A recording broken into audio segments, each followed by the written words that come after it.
Hey everybody, welcome to the pre-show. Glad you're here. Salta Paul, Prodigal Hegelian, Kira OC, got the OGs chilling in the chat.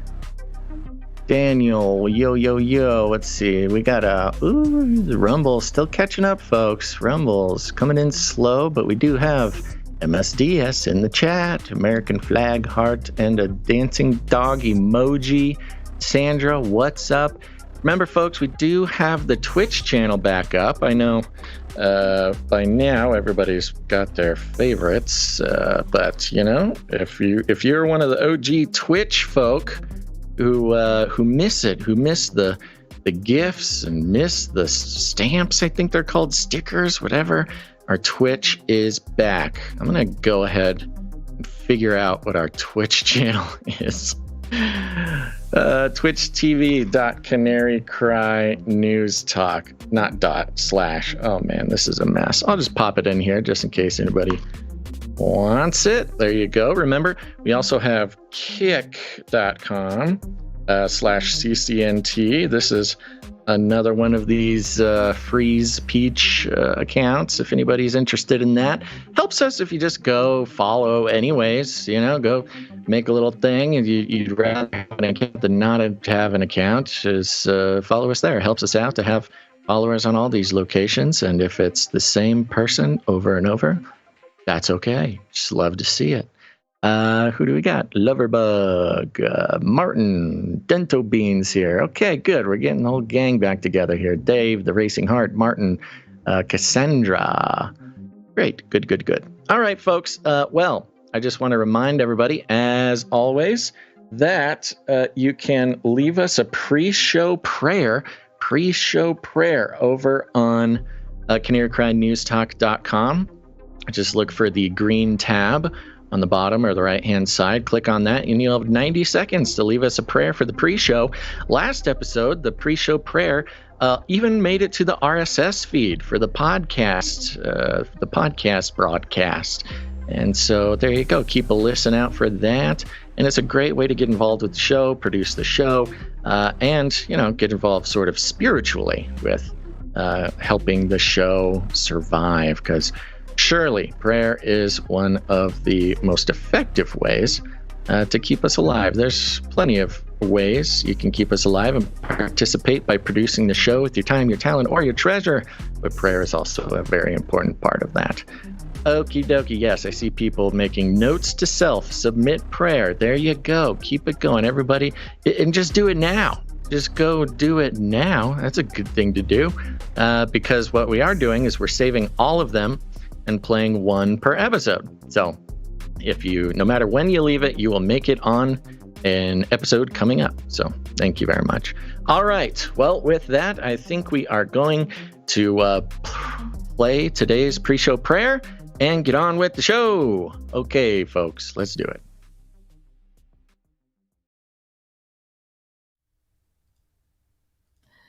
Our Father, Yud He Vav He, the air we breathe and the creator of us. You are the Holy One, and you see what men are doing in darkness. But those of us called by your glorious name come into this understanding that the ultimate war has been won, and we come together as a community.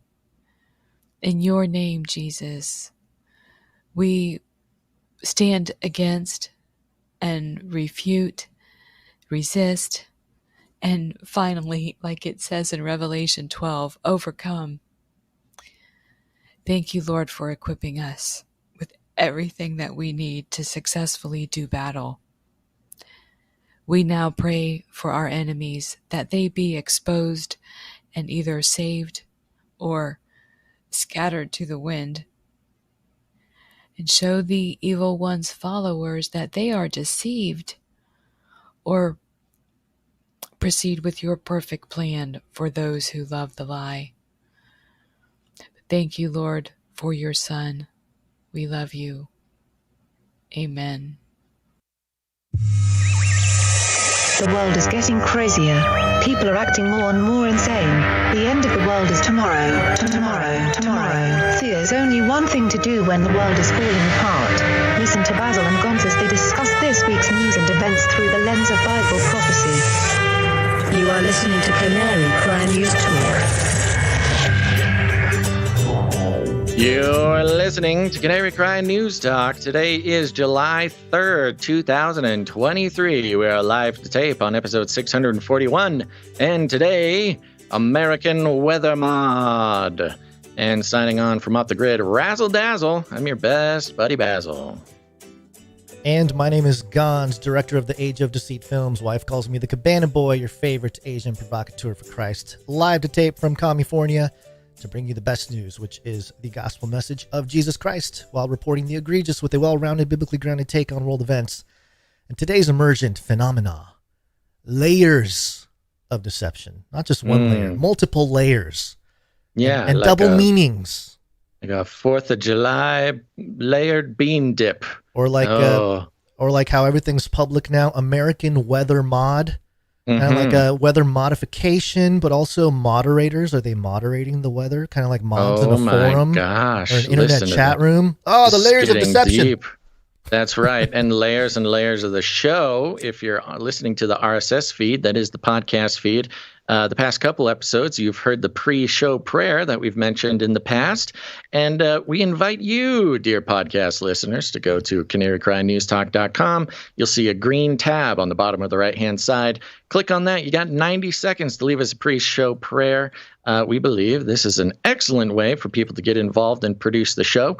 And if you are a podcast listener, that means listening to us on podcast platforms, not necessarily one of the video platforms. Let us know. Let us know if you like that prayer at the top. We expect you will. But if it offends you, well, I don't know if there's anything we can do about it. But go leave a pre-show prayer at canarycrynewstalk.com. Green tab, do it. Woo! And with that, it is the 4th of July show. Technically, everybody else isn't working today. Nobody I know is working today. But here we are, Gonz. Look at us. Patriots. It's time for a disclaimer. Now listen up, YouTube. That's right. And just for all the content moderators and censorship managers out there, be they robots or humans, everything you hear on this show comes directly from the mainstream corporate news media. We do not claim to be experts on healthcare, geopolitics, military strategy, corporate law, or the moral and ethical implications of any of these topics, nor do we implicitly or explicitly support or subscribe to any sources or narratives containing misinformation, disinformation, or malinformation, as defined by the Department of Homeland Security. We're good boys. All right, YouTube, we're good boys. That's right. And let me give you a rundown, guys. Oh, here's Basil. Let me bring you up to speed. That's right. We'll be starting out with an extravaganza of weather modification disclosures. Turns out the chemtrail peeps weren't so crazy, and in fact, the White House themselves is getting in on the game. Surprise, surprise. We noticed this back when the Mexican company got shut down by the United States government. Isn't that weird? I didn't know we could do that. Well, when it's something like weather modification, you can't do it without old Joey Bag of Donuts, his permission. Then we checking in with the Flippy parade, the Flippy Brigade. That's right, the robots who are not only taking our jobs, enslaving our children, flirting with our spouses, but orchestrating our orchestras. More deadly than you might think, folks. Then we'll be catching up on the France riots, some of the things going on around there. What does that mean for the rest of the world? And have we seen this before? We will be checking in with, just a beautiful combination of topics: PETA, AI, and the Bible. What could possibly be happening there? Now, we are keeping things nice and efficient today, folks, because it is a holiday, meaning the day before the 4th of July, Independence Day here in the United States of America. But we will be doing the work to deconstruct and expose those American cities that will be trading in their fireworks for swarms of drones. More on that later. Swarms of drones. But before that, Gons, let's get started with our lead stories. Here we go. It's a geoengineering climate catastrophe. Geoengineering.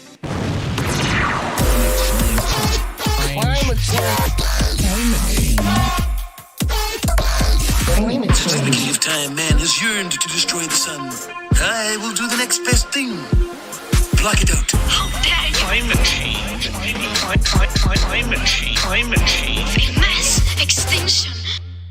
Well, it seems like the climate fears are really ramping up. The propaganda is out in force, and of course, the king pressed the button. We have a time limit. It's go time. It's go time for the fear. Let's go. Let's be scared. The weather's going to kill us. As we mentioned, as sort of the analysis of this yet another climate clock started by King, what's his name? King Charles or whatever. Charles.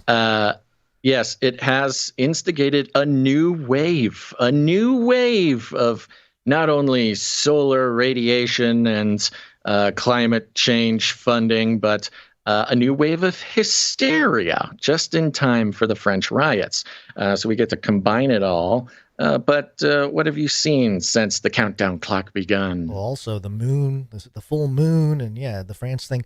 So we're going to start off. We're going to tackle a few headlines here to kind of get a feel of what's going on, and then touch on what the White House published last Friday.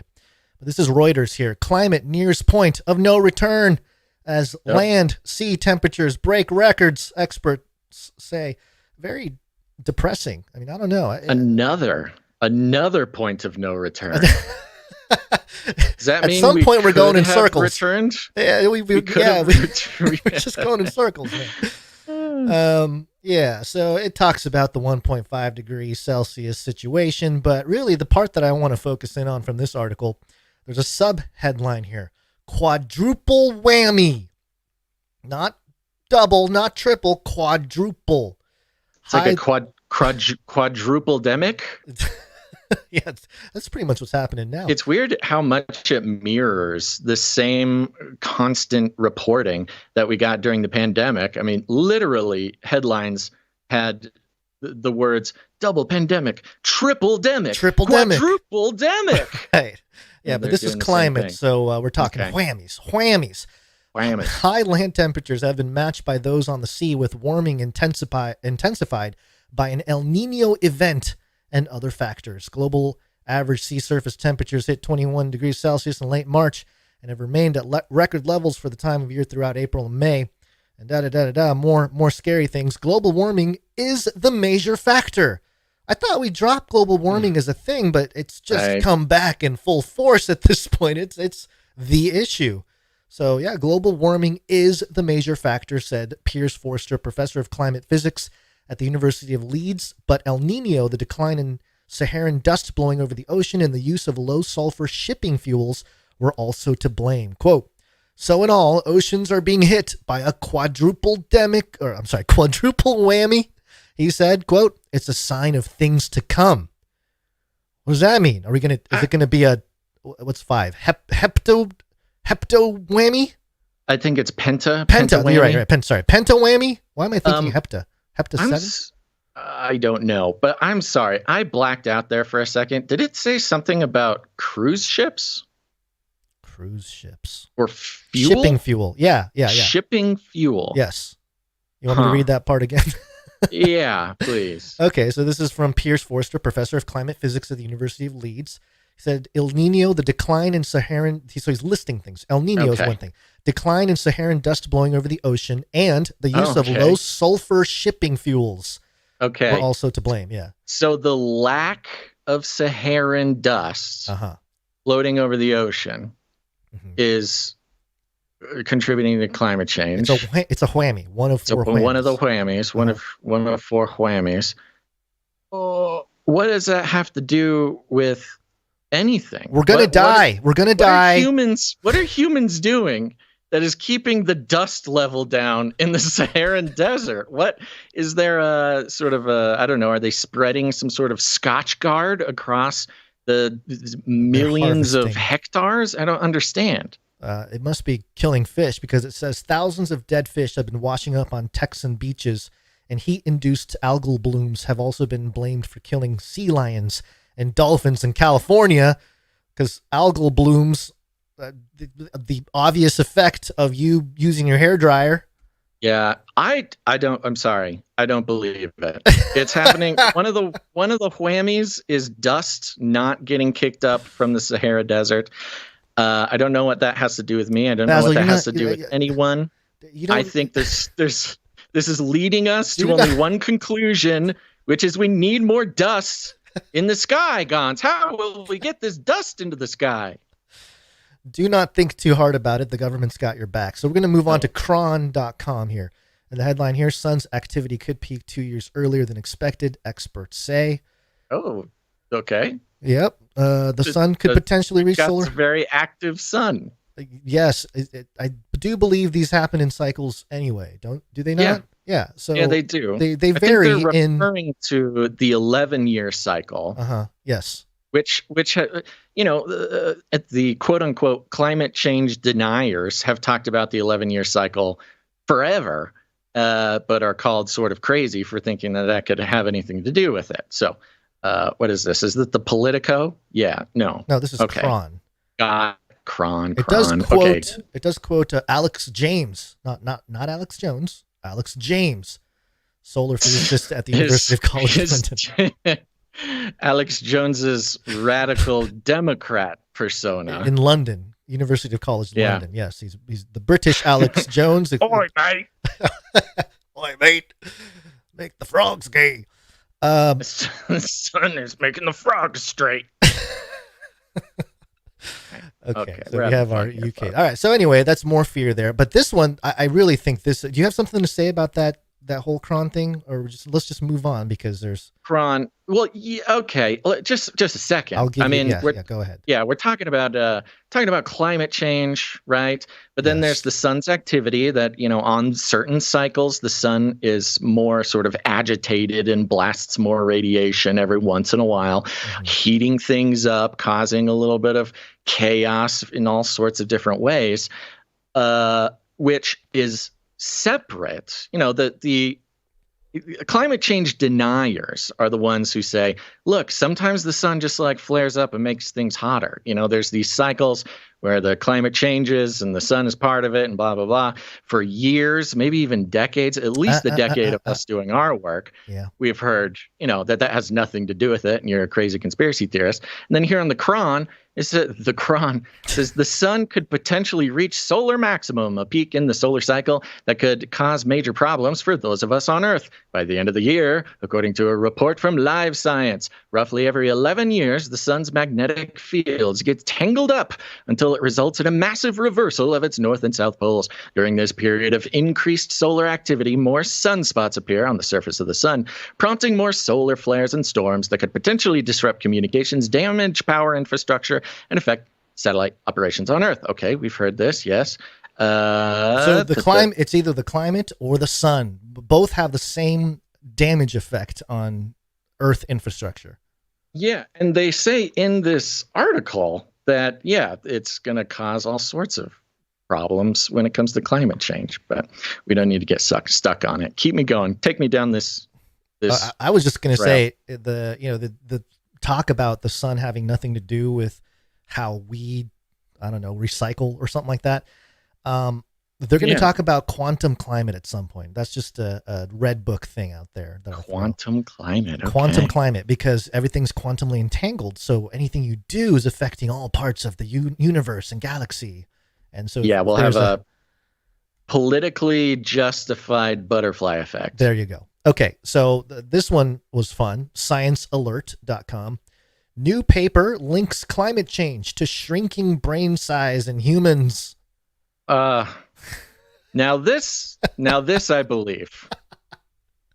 I think yes, the politicians themselves they believe that climate change is happening. It may be a sign that their brains are shrinking. That is very true. Yep. It's hilarious. They had unintended consequences with this one. What's the outlet? Oh, this is on Science Alert. Science Alert, so it's definitely true. A new study suggests a link between past climate changes and a drop in the size of the human brain. an adaptive response that emerges in an analysis of climate records and human remains over a 50,000-year period. Yes. Are they admitting that human brains were larger 50,000 years ago? Yeah, and the antediluvian, the days of Noah. Pre-Adamic, days of Noah, Atlantis. People were smarter, right? Okay. To whatever that other one's called. Yes, we were much smarter and had much bigger brains. And then there was a flood, and here we are, little tiny brains. But as the days of Noah were, so shall also the coming of the Son of Man be. Maybe this is the whole agenda. All the elite just want bigger brains again. You must have bigger brains. We're not going to get into this article here, but there you go. The fear continues. But don't worry, Basil. The government is taking care of us. Politico.com. White House cautiously opens the door to study blocking sun's rays to slow global warming. Again, global warming right there in the headline. Yeah, you can't say global warming. That is interesting. It's made a furious comeback as the problem. But let's see what it says here. Okay. Yeah, give me some. Okay. Give me some of a taste. The White House offered measured support for the idea of studying how to block sunlight from hitting Earth's surface as a way to limit global warming in a congressionally mandated report that could help bring efforts once confined to science fiction into the realm of legitimate debate. Oh, thank you, congressional mandate, for making it legitimate. The controversial concept known as solar radiation modification, or SRM, is a potentially effective response to fighting climate change. They used it interchangeably with global warming, but one that could have unknown side effects stemming from altering the chemical makeup of the atmosphere, some scientists say. Probably not a great idea. Remember the sulfuric acid theory that was out there with the video clip we had? I forget all the references, but you know what I'm talking about. Just put some aluminum up in the air so it'll reflect the sun away from us, and we will all harmlessly breathe in doses of aluminum all day long, which will stop our brains from getting smaller. Oh, exactly. The White House report released late Friday indicates that the Biden administration is open to studying the possibility that altering sunlight might quickly cool the planet. But it added a degree of skepticism by noting that Congress has ordered the review, and the administration said it does not signal any new policy decisions related to a process that is sometimes referred to or derided as geoengineering. That's hilarious. That's their own term. Yeah. Deride it. They're saying it's a derisive term, but they invented it. Yeah. Hey, if you have friends, family who are like geoengineering, that your conspiracy hat, tinfoil hat guy, send him this Politico article, because they actually just say it right there. They're like, hey, it's White House document, yes, geoengineering, yes. Yeah. Okay, there you go. That's interesting. They didn't see. The problem is they're not coming out with any of the disclosures. I mean, maybe one, especially if you're talking to a normie, a good idea would to bring the article about the Mexican company that was doing exactly this. Right. And got shut down by our White House. They didn't. It wasn't even like. They didn't even get in trouble with the Mexican government. It was the U.S. government that came in and shut them down. So maybe when you're talking to a normie, you can at least kind of, I don't know, compare those. I'm trying to think, because you could see somebody being like, yeah, just because they're talking about it now doesn't mean they have been doing it for decades and blah, blah, blah, blah, blah.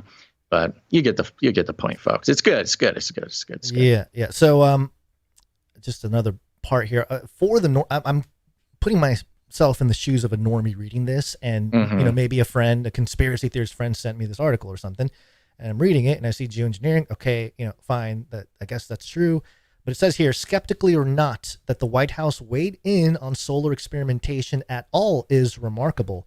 The concept has created divisions among experts, with some saying it could be the last line of defense against runaway warming if nations fail to reduce their greenhouse gas emissions, while others warn that it could result in an atmospheric substance dependency that, if stopped, could lead to abrupt increases in temperature. So it's like stuck between a rock and a hard place almost. It's like, it's going to happen. Just there's two outcomes and they're both really dire. The substance dependency is pretty It's hilarious, interesting. isn't it? It's kinda... I mean, of course, the Biden administration would come in with a concern about drug dependence when it comes to spraying goop into the air. There's some connections there. I've ordered more pills than anyone in the world. Yeah, that's right. So there you go. I there's a little bit more I have highlighted. We don't have to dig into it, but yeah, they published the 44-page document here. Let me just read this because it's in Politico. The 44-page document considers a few plausible ways to limit the amount of sunlight that hits the Earth, all of which could have significant drawbacks. One method is to multiply the amount of aerosols in the stratosphere to reflect the sun's rays away from the planet, a process that can occur naturally after a major volcanic eruption. Mm-hmm. Mm-hmm. Yeah, I love how it's opposite. It's opposite of what it's the sort of campaign has been for many decades. I mean, the hairspray thing. Yeah, everybody's got to stop using hairspray because it's making a hole in the ozone layer. And then recently, the ozone layer is fixing itself. Yeah, it's closed up. It's great. Yeah. We did it.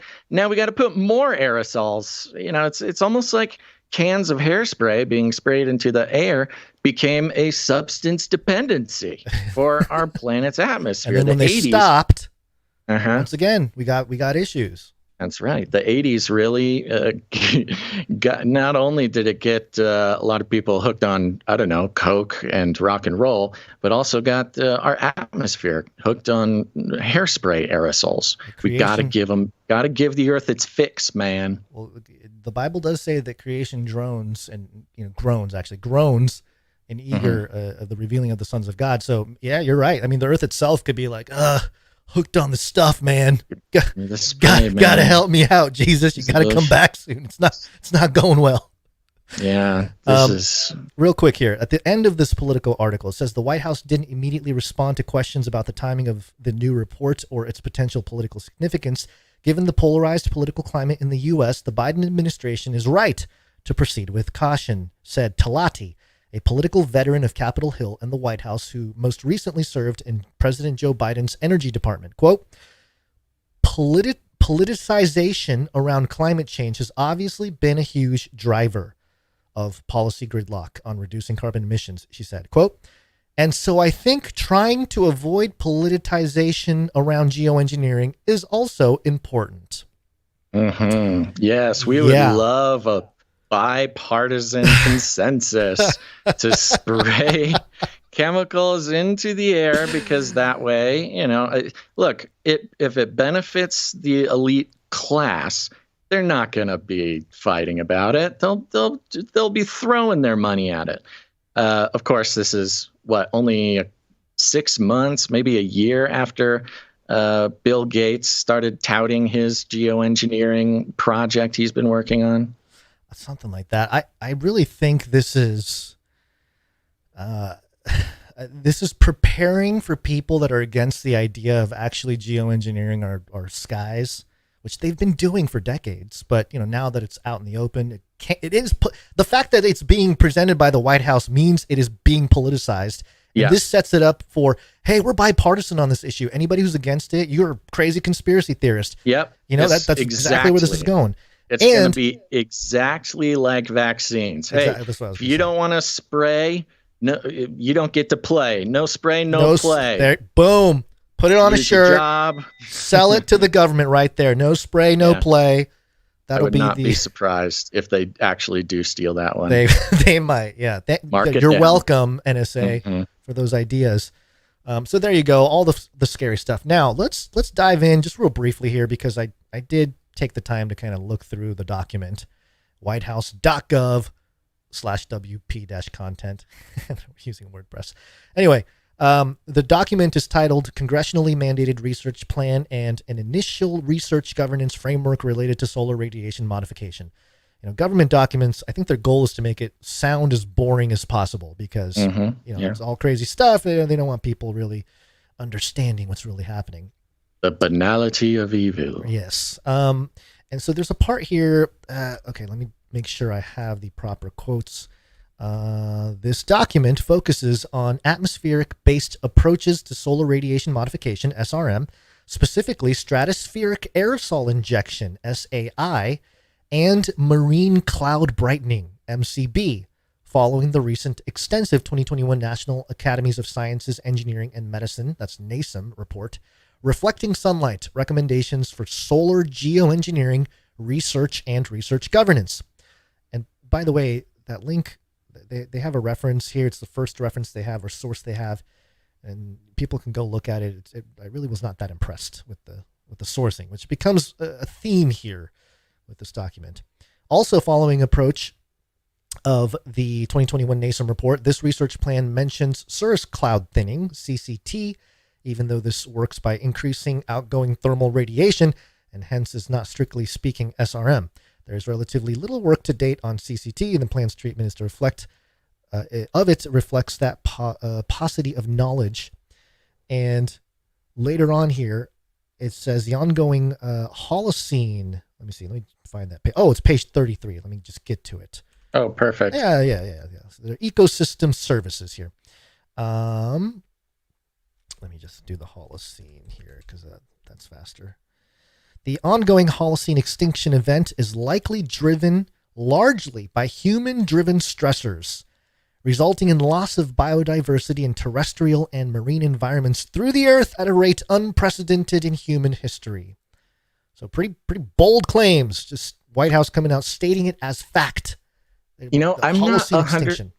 I'm not 100% what that means. Is Holocene extinction like the current extinction event that we're in? I think that's what they've labeled it. Yes. Okay. The current one. And so you look at the source, number 56 reference here, and just follow the links. And it takes you to UN Sustainable Development Goals 2019, Nature's Dangerous Decline, Unprecedented, Species Extinction Rates, Accelerating. And you can click on the link, but I believe it is dead. Oh, no, it's not dead. Oh, good. Something must have happened in transition here. Yeah, so there you go. And it's a UN Sustainable Development Goals website. And so what I want to point out is that very similarly to if people in the truth community and all this were making videos, writing books, writing articles, doing podcasts, and linking to UN websites like this one to show like, hey, this is exactly what they're thinking. They publish it. It's not a secret. It's not a conspiracy. It's like out in the open. And the same documents or sources are being used by the White House to justify the exact thing that the conspiracy theorists and truther people have been saying they're up to all along. So I just think it's a great example of like, oh, we weren't crazy. We were completely right about the fact that these people have an agenda. They're working in tandem with our White House, our government. We didn't vote these people in, but they somehow supersede our governance. And I documented all that stuff going back to 2015 when the Pope came to New York at the UN Center and declared the 2030 agenda. And I remember, I think I made the video and I was like, what? Okay. In the US, like, does anybody even know what that is at this point in 2015? No, nobody knew what it was. Now people know what it is, but it's just amazing to me that the White House is just like, yeah, here's the source about this Holocene extinction. We're all going to die. The UN's telling us. So, surprise. It's very nice of them. Yeah. Very nice of them to do that. Yeah. So, a couple more things actually. Environmental justice. This is another part of the whole ESG situation, and just your familiar sort of critique of this kind of thing. Environmental justice. The communities most vulnerable to the climate crisis are often those who contribute least to the climate crisis. Which, okay, a claim is made.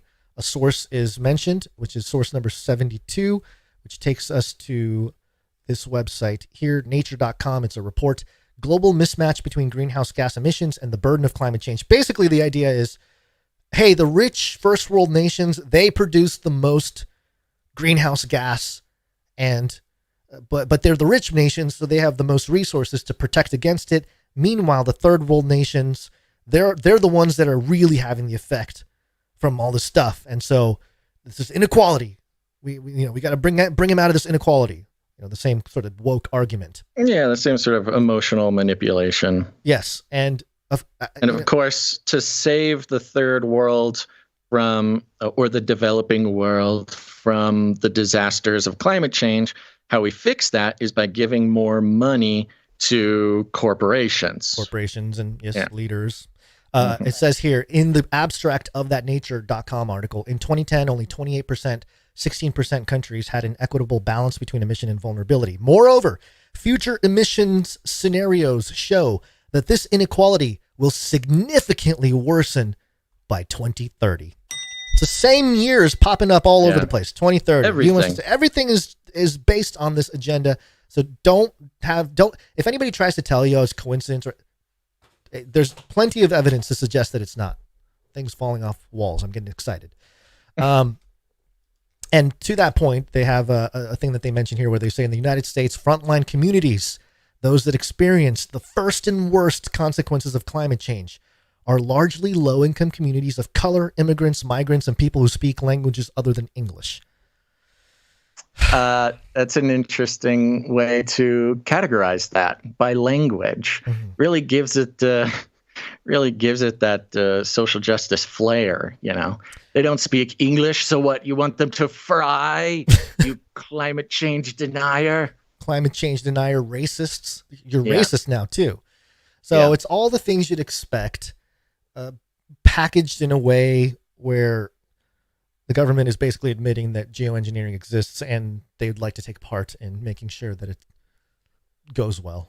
Yeah, and that's the fun part about this whole thing. Of course, like so many stories that come specifically from the White House, it's stuff that we've all known about for a long time, and has been put together by many independent researchers, things like this. But once the White House in particular, much less, the sort of global governance apparatus, but once the White House starts laying the groundwork, because what they're doing is they're not actually trying to, disclose or justify anything to the public. It just means the narrative building apparatus, the machine has been put into drive. It's now time to execute the narrative crafting, the worldview shifting, the attitude adjustment, as maybe my mom may have said one day, the attitude adjustment. That's a good one. That the public needs, So that's kind of part of what we try to keep an eye out is, okay, what is the machine doing and what is it trying to put into our brains? And in this case, it's, if you don't like geoengineering, you're a racist. I also think the people that already have control of this technology are realizing that they are oppressing people. Like some of this data might be true, and it might be like they might be looking at themselves like, oh man, we rolled out the cloud machine there, and it's really hurting people in Africa there. Maybe we should do something about it. Exactly. It's the same thing as, Bill Gates testing his vaccines in Africa. Right. Exactly. It's to, amplify or execute the technology or, get the system started to save the earth by spraying all the poison over Africa and not over the Pacific Northwest of the United States because Bill Gates has property there. We're all benefactors of Bill Gates' corruption. Is that what you're saying? Yeah. So it's it's almost more diabolical that they are saying, the developing world is the one suffering the most. So they're the ones we're going to blast all the geoengineering chemicals over. And lo and behold, any connection to, mass health problems is purely coincidental. We're saving the earth and we're saving it, saving their part first. So we're very good and and righteous. And the big sort of punchline here also, and I would be remiss not to mention it, is it's probably leading to some kind of climate vaccine as well. Climate is changing, something's happening. It's probably mRNA, maybe even more. Chemtrails are in their own way a vaccine for the earth. It's an injection into the system of foreign particles. But then they're going to tell us we need more foreign particles to make sure we adapt to those foreign particles, and boom, boom. You could see a sort of gene therapy coming out where I think it already did, Basil. You've been around last couple of years. I think they rolled that one out already. But yeah. By the way, we weren't gonna we won't be covering this in depth, but yes, this study has come out that it was calls certain things gene therapy. It's official. But I could see a gene therapy related to melanin, where if you want to survive climate change, you need more melanin in your skin. And we have a way now to activate your DNA to create more melanin. And there you go. Now we're all, some sort of oppressed minority. It's great. Well, there you go. I guess that's, and by the way, just to mention, now that the White House is really in on, rolling out the crazy conspiracy stuff, they better watch out. Some things may happen down there. KYMA was reporting that hazmat incident near White House was later deemed non-hazardous, so that's good. So it wasn't hazmat. No, but hey, you the hazardous material wasn't hazardous or material. It was immaterial. The Secret Service located an unknown item on the White House complex on Sunday. The discovery prompted local roads in the nation's capital to be briefly shut down near the White House. The White House grounds were also evacuated as a result.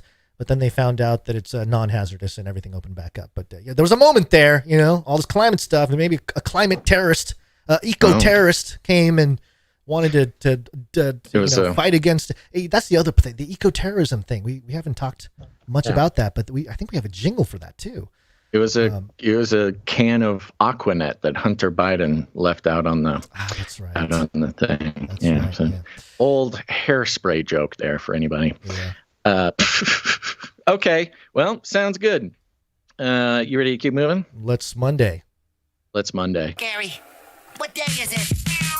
Monday? Sounds like somebody's got a case of the Mondays. Gary, what day is it? Monday? Yep, it's Monday, folks. We're doing it. Here we are. Wouldn't want to be doing it any other way than spending it with you, dear Canarians. Gons, anything to report over the weekend here? Were you preparing? Have you gathered up all your California-approved fireworks for the holiday? No, I have not.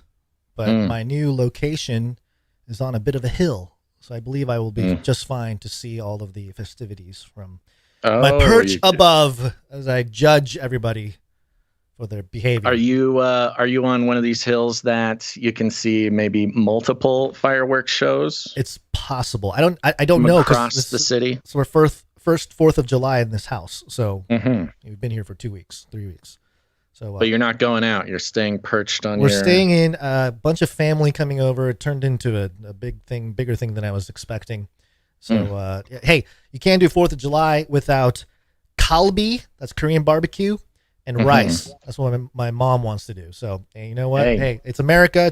It's a potluck, baby. The immigrants, the melting pot of the 4th of July is to be celebrated as well. I could do some Korean barbecue. I was going to ask if are you going to cook a hog in the ground or something? Oh, that would be cool. I could bust out my little tractor and dig a little hole. And that's the best way. Those ground cooked hogs are delicious. Yeah, I've never done it before. I don't even know how to do it. But that wasn't on the plan. Simple? I don't actually have any plans whatsoever. That's a plan.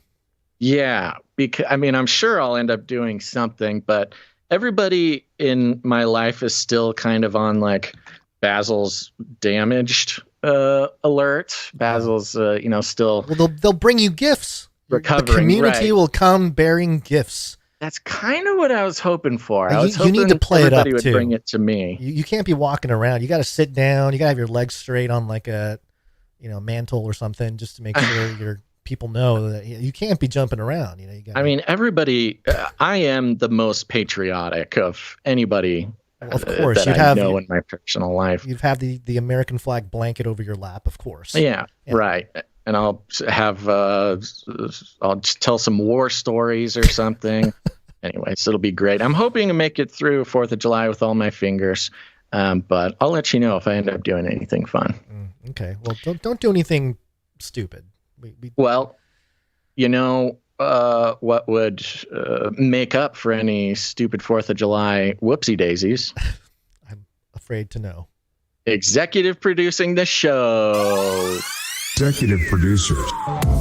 That's right, folks. We are on the value for value system. You know it. You love it. We take no corporate, commie, or cartel money. That's right. No outside funding whatsoever. We are entirely surviving on not just the kindness and generosity, but participation in the value for value model.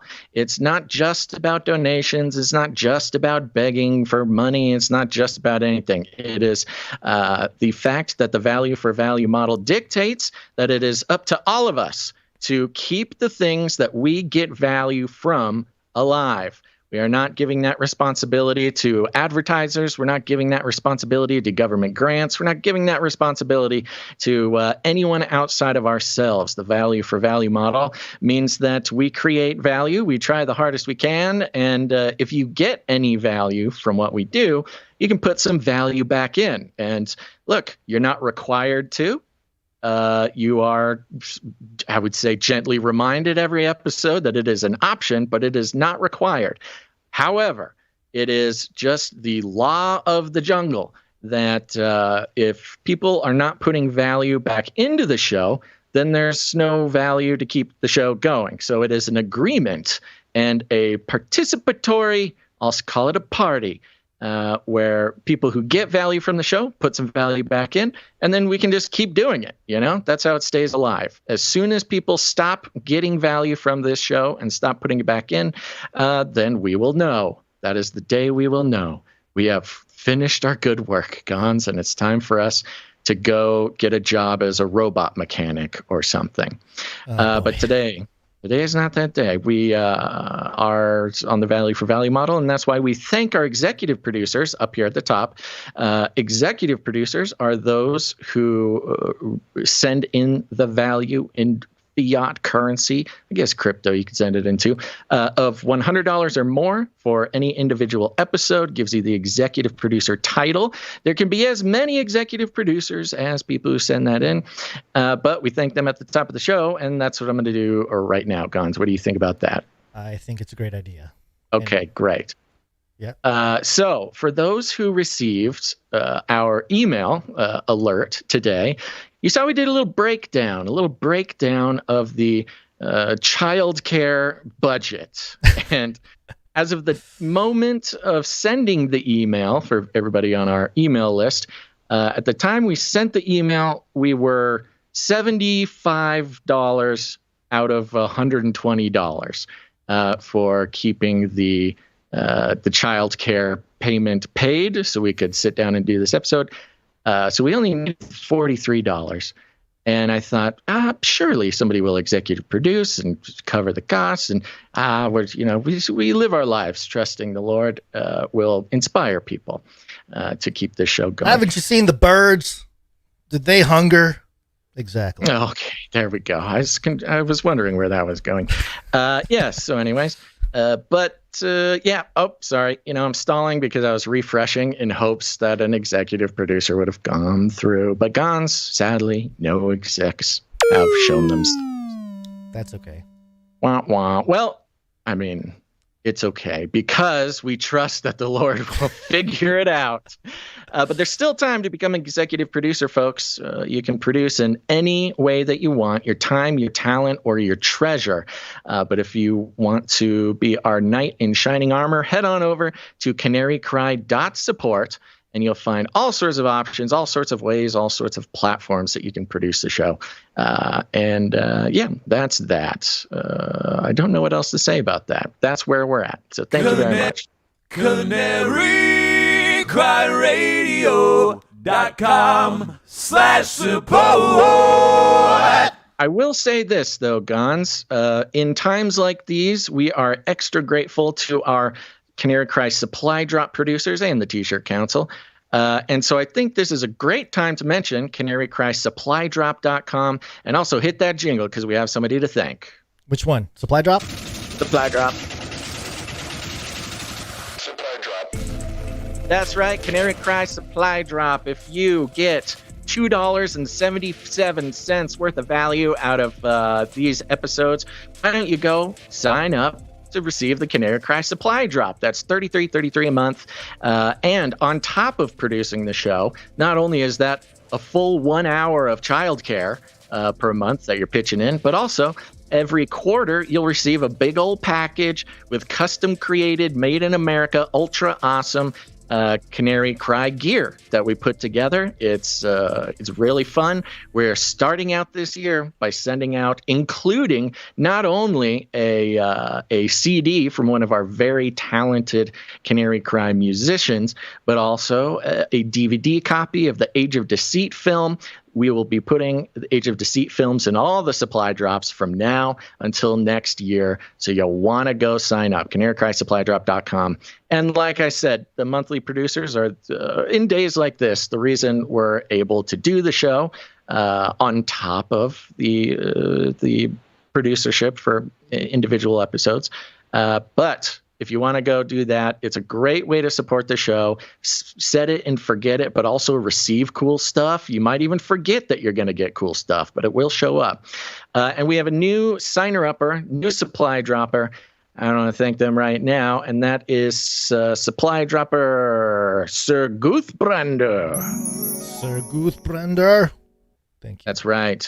He's a knight of the Canary Cry Roundtable, of course, an honorable knight, and came in and became a supply dropper. Thank you very much, Sir Guthbrander. Thank you. And hopefully that is inspiration to anybody else who perhaps doesn't have the time or the finances to come in for individual episodes, but they can find it in their budget for $2.77 per episode, and also get cool stuff. Just something to think about, folks. Canary Cry Supply Drop. Okay, anything else here before we get back into the show? Just a supply drop jingle. Waiting for supply drop.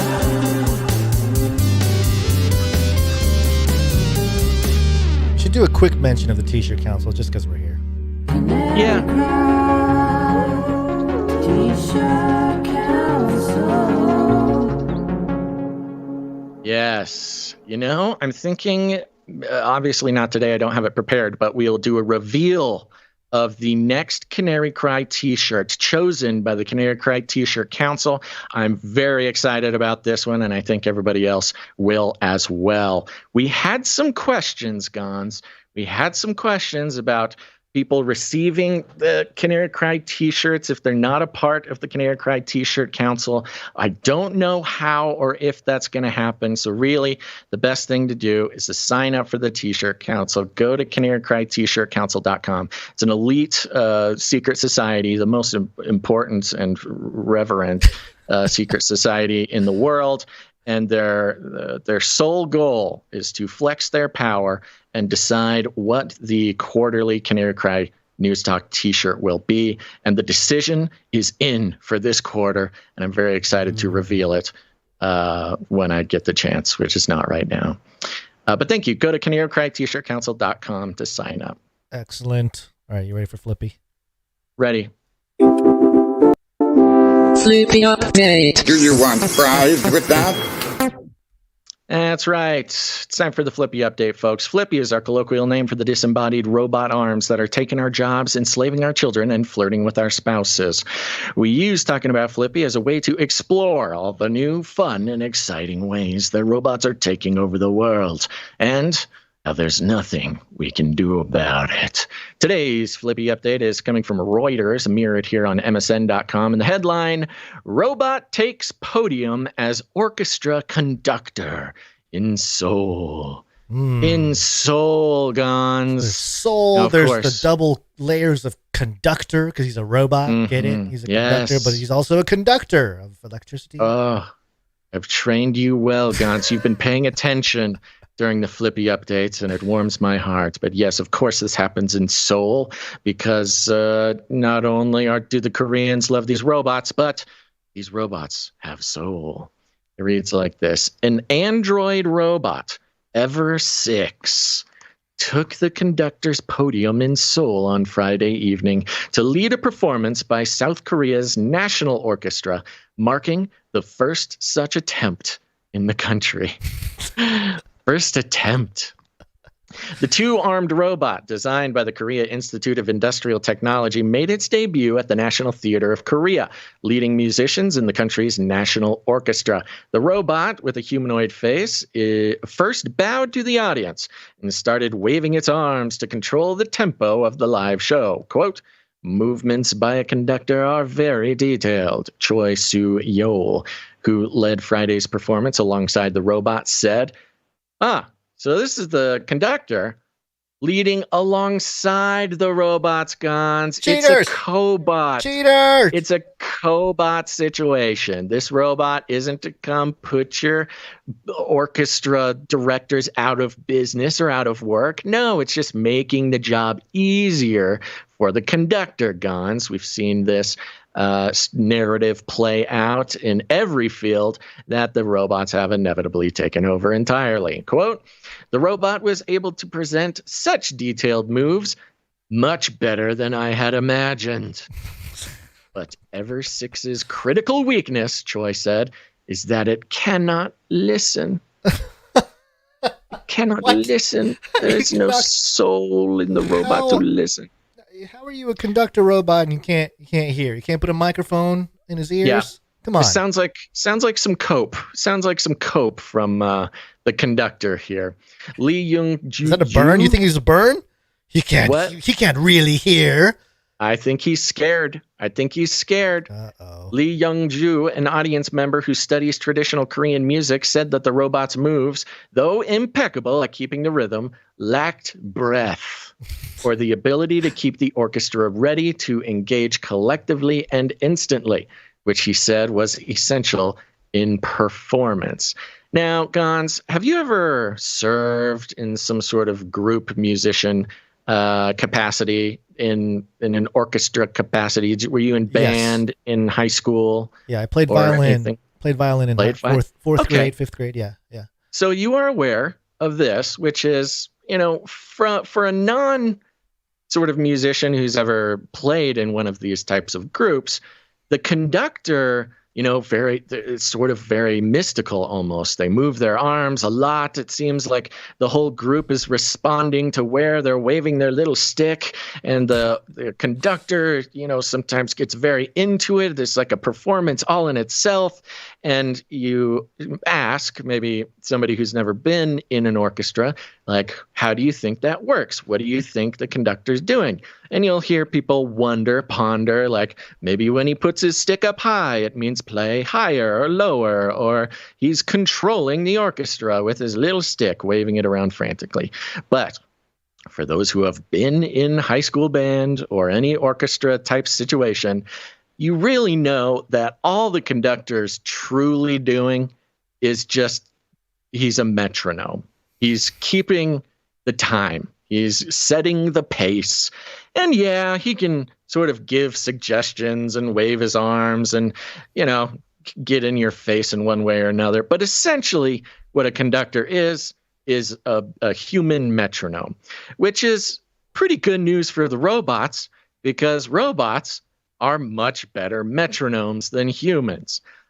This idea that the orchestra conductor has to breathe and listen and really be an essential part of this performance, while not untrue, is much sort of less involved than I think most people realize. Do you agree with what I'm saying? Yeah, I do agree. Yeah. But also, once the Neuralink is in, your whole little defense is gone. It's out the window. I mean, the robot can feel everybody even more than they can feel themselves. That's a good point. And it was admitted by this audience member who studies traditional Korean music. He said it kept impeccable rhythm. It did the job. The robot did the job. But of course, you need some crazy-haired conductor flapping his arms and feeling the music and stuff. I mean, I will say this. The conductor is sort of an essential role to play in a performance, because people just want to watch them. They want to look at a human, feeling really the music. Exactly. Telling them how to feel about the music. Yeah. So I could see that. But, in essence, a conductor bot is probably one of the best uses of an android robot in sort of a performance situation. But this is bad news, because not only we've had robots sort of take the position of musicians. A robot can not only just play a track, but we've seen robots play guitar, play cello, play drums, and they do it really well. Playing the instrument is one thing, but playing the band is another thing. It's this, there is an extra dimension, an extra layer, if you will, Gons, to not just have a robot playing the music, but leading a group of humans. This is putting a robot in a leadership role. And I think this might be one of the first, at least public displays, of putting a robot in a leadership role over human beings, especially in sort of a physical way. I think this is a big step in the psychology or the psychological manipulation of, increasingly putting robots deeper and deeper into essential parts of our lives. In this case, we get to watch a robot lead men and women onto the battlefield of traditional Korean music. And so, therefore, we should trust them, to lead our children in, child care activities. We should have them leading our troops onto the battlefield. We should have them leading our civil processes as President of the United States of America. Well, if this thing was so compelling, how come we're not getting quotes from the band itself, the orchestra players? Oh, that's a really that's good next question. level, where it's like, oh yeah, I was about to fall off this beat here, but I saw that cold plastic hand reverse course, and I knew it was time to pick up the beat there. And I was inspired, and I felt more of a musician than I ever have in my whole life. That robot changed the way I even think about music. Well, this is sort of the progress from when we went from reel-to-reel tape to DAWs, digital audio workstations, and MIDI and all this kind of stuff. MIDI was really the first time I was like, oh man, we're going into some crazy robot worlds now, because you don't have to know how to play anything. You can just plot notes on a grid and make music in time. Everything's in time, so that kind of stuff to manifest. But it is sort of different when you have a physical presence. That's right. Contained with all that stuff. So I don't know. I mean, it'll be a novelty until it's not, and until it's normal. And I will normal. At the obligatory, those who follow the Flippy update, how they have to end every single article about robots taking your jobs. They put it in every single one. It is part of the process. And yes, Gons, you already guessed it. Here's the quote. Okay. It was a recital that showed that robots and humans can coexist and complement each other rather than one replacing the other. Hey, Choice said after the concert. This large wooden horse is just a mere horse made out of wood. Just put it in your yard. I promise it would be a great visionary visual. Yep. Sorry, Mr. Choi. What you're saying is exactly what the baristas thought, exactly what the bartenders thought. The burger flippers. What the burger flippers thought. And I'm sorry. I am sorry, orchestra conductors. Your time is limited. The King of England should start a countdown timer for orchestra conductors losing their jobs. The King of England should press a button with a robot. That needs to happen. That would have been the only thing that made the King's countdown to apocalypse timer even better, was if a robot hit the button with him or for him or with him, like it picks the king up and uses the king to press the button. Hopefully you caught last episode, folks, or else this is going to be confusing. Well, it was the mayor. I think it was the mayor of London or something like that. So, I mean, that could be a robot in a few years. He anyway. could be a robot. So that's only a matter of time. So we're on the path. All right, folks. Okay. There you go. That's your Flippy update for the day. Build back better. Build back better. Build back better. We will build Babylon better. This time, a new world order.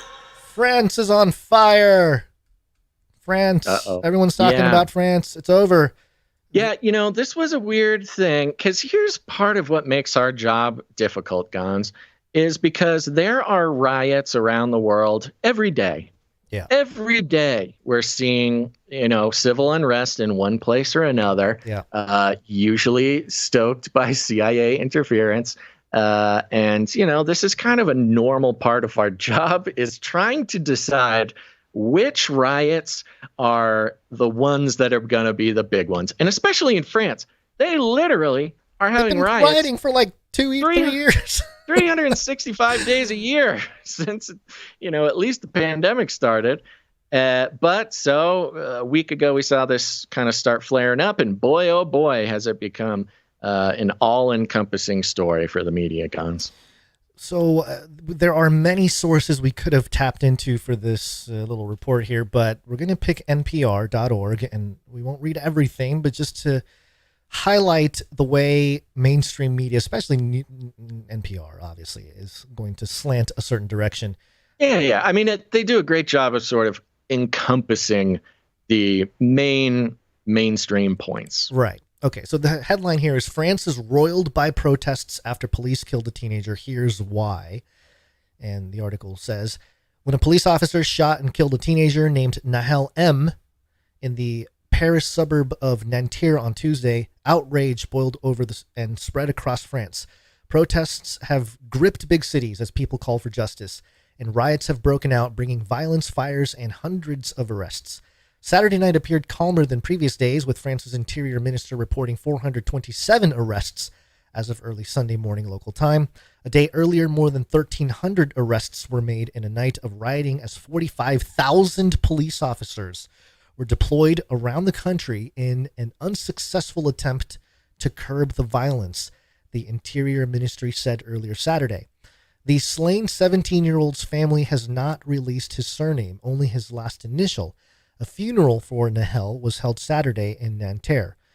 His killing is now a rallying call in a similar way that George Floyd's murder by a police officer in Minneapolis in 2020 sparked widespread unrest over the police use of force, particularly against minorities and also agent provocateurs with umbrellas breaking windows. All kinds of stuff. Remember all that George Floyd violent stuff and all weirdness? So they're comparing this event in France to George Floyd, which, I mean, sure, if you're being extremely general, I suppose one can relate one to the other, but kind of hard to really make a... It's a very strange yes and no. Because on one hand, that the timeline, the killing of that individual, which much like the George Floyd situation, people have dug into this person's past, and there's all sorts of inflammatory bits and pieces that are being put out there to cast either, I don't know, doubt or certainty, depending on how you're reading it. It did start with this situation. Of course, depending who you ask, there's a lot more reasons for this. The racism of the French white population against the immigrant population, the lack of care provided by the government versus maybe too much free stuff provided by the government. It really is sort of as crazy to pin down. Actually, no, it's way more crazy to try to pin down exactly what's happening versus the George Floyd situation. Because at least with George Floyd, you had organizations speaking out. You had Black Lives Matter. You had some sort of leadership and organization that was putting out messages. I cannot find really much of that at all, at least in the American reporting of it. In fact, the Politico article regarding what's going on. What is it? July 3rd. Yeah. So sorry, I could send you this link if you want, or you could Google it or something. Yep. Here, I'll pop it in. It's right on our document there. Okay. Yeah. So just a few paragraphs of this really shows how confusing it is. It says the politics of the French riots is the headline, and the subheadline goes like this: this is largely an insurrection without aims. So they're calling it an insurrection, which now we're talking about, politically motivated regime change as the goal, but without aims, a scream of fury, an anarchic rejection of government. So now you have an anti-government sort of thing, an act of gang warfare writ large. So now you have organized crime, a competition in performative destruction, which is more of like that activist thing, right? We remember we had CNN, I think it was Don Lemon, defending destruction as a performative act of protest. So that's kind of written into the sort of DNA of these types of things. But you can see Politico is having a hard time nailing it down. Is it gang warfare? Is it activism? Is it anarchy? Is it... Well, they go even deeper. Beware, it reads like this: beware of those who offer a simple explanation of the riots that have exploded in multiracial suburbs across France. So immediately they're pinpointing the immigrant populations here. These are not, for the most part, political riots, although they are influenced by and will dangerously inflame the poisonously divided politics in France. Wait a minute. Okay. All right. I guess that makes sense. Not political, but it's political. But it's, yeah, I was going to say. Right. That's, okay. Yeah. Continue. And it continues. They are not religious riots. Uh-huh. Many of the very young rioters may have a sense of besieged Muslim identity. Right. But they are driven by anger rather than their religion. Okay. This is an insurrection, not an intifada, which is a Muslim term for sort of religiously sanctioned violence. Now, that's a little bit more difficult to really pin down their source on that. And in fact, they do not have any sources for any of these statements. There have been an enormous amount of truly sort of terrifying social media posts about this, whether it's from the rioters or it's videos of it. I mean, true horror, I think, in ways that the George Floyd riots did not reach. I mean, I don't know. It freaks me out even to like talk about some of the things that are being done by these rioters. But a lot of it is very explicitly tied to their Muslim identity. They're shouting the things, and some of the violence that they're perpetrating is violence that, is sort of, what's the word? Culturally relevant to where they came from. Mm-hmm. But of course, it's an insurrection, says Politico, and not religiously sort of mandated violence. So I guess it is political now. They are not, it goes on, they are not, properly speaking, truly race riots. Okay? All right, guys? Wait a minute. They are not, properly speaking, truly race riots. Is this riot. a blog? What is the source here? I'm starting to be very skeptical about Politico.eu. The EU version must be run by bloggers. Politico.eu. No. Doesn't make any sense. Again, this? Politico, which bills itself as the media outlet, the news outlet for people on the Hill, for Washington, D.C. So this is written for American politicians. But listen, our theme here, layers on layers on layers, just this one sentence, so many layers of disclaimer trying to tell us it's not race riots. They are not, properly speaking, truly race riots. The great majority of the many millions of hardworking residents of the racially mixed suburbs which surround French cities are not involved. Okay, so they're not race riots because the majority of the immigrant population is not involved. Rather, they are the main victims of the destruction of cars, buses, trams, schools, libraries, shops, social centers, which began after a 17-year-old boy was shot dead by a traffic cop in Nanterre, I don't know how to say it, just west of Paris last Tuesday. Parents and other adults are now beginning, belatedly, to try to contain this explosion of violence by young men and boys as young as age 12. Now, this is another thing that they're pushing quite a bit, and we got this clip from Macron that speaks to this. They're trying to make it out like this is just a bunch of teens, like this is a bunch of boys as young as 12 going out, beating people, setting buildings on fire. I was going to say, some of the stuff is pretty wild. You got 12-year-olds doing how are they this radicalized? I mean, they trained are the ones mutilating people on the streets and setting entire apartment buildings on fire. Yeah. So yeah, and just one last paragraph here, so you know what it's not. The riots are, in a sense, anti-France, but they are also, in part, mimetically French. Thank you, Politico. Grievances go more rapidly to the street in France than in other countries. Yes, we've pointed this out. The worst excesses of the largely white provincial yellow vest movement in 2018 and 19 came close in blind violence to what we have seen in the last week. Okay. So it's ongoing. It's bubbled over a little more than normal. Maybe social media or something helping it to become more of a thing.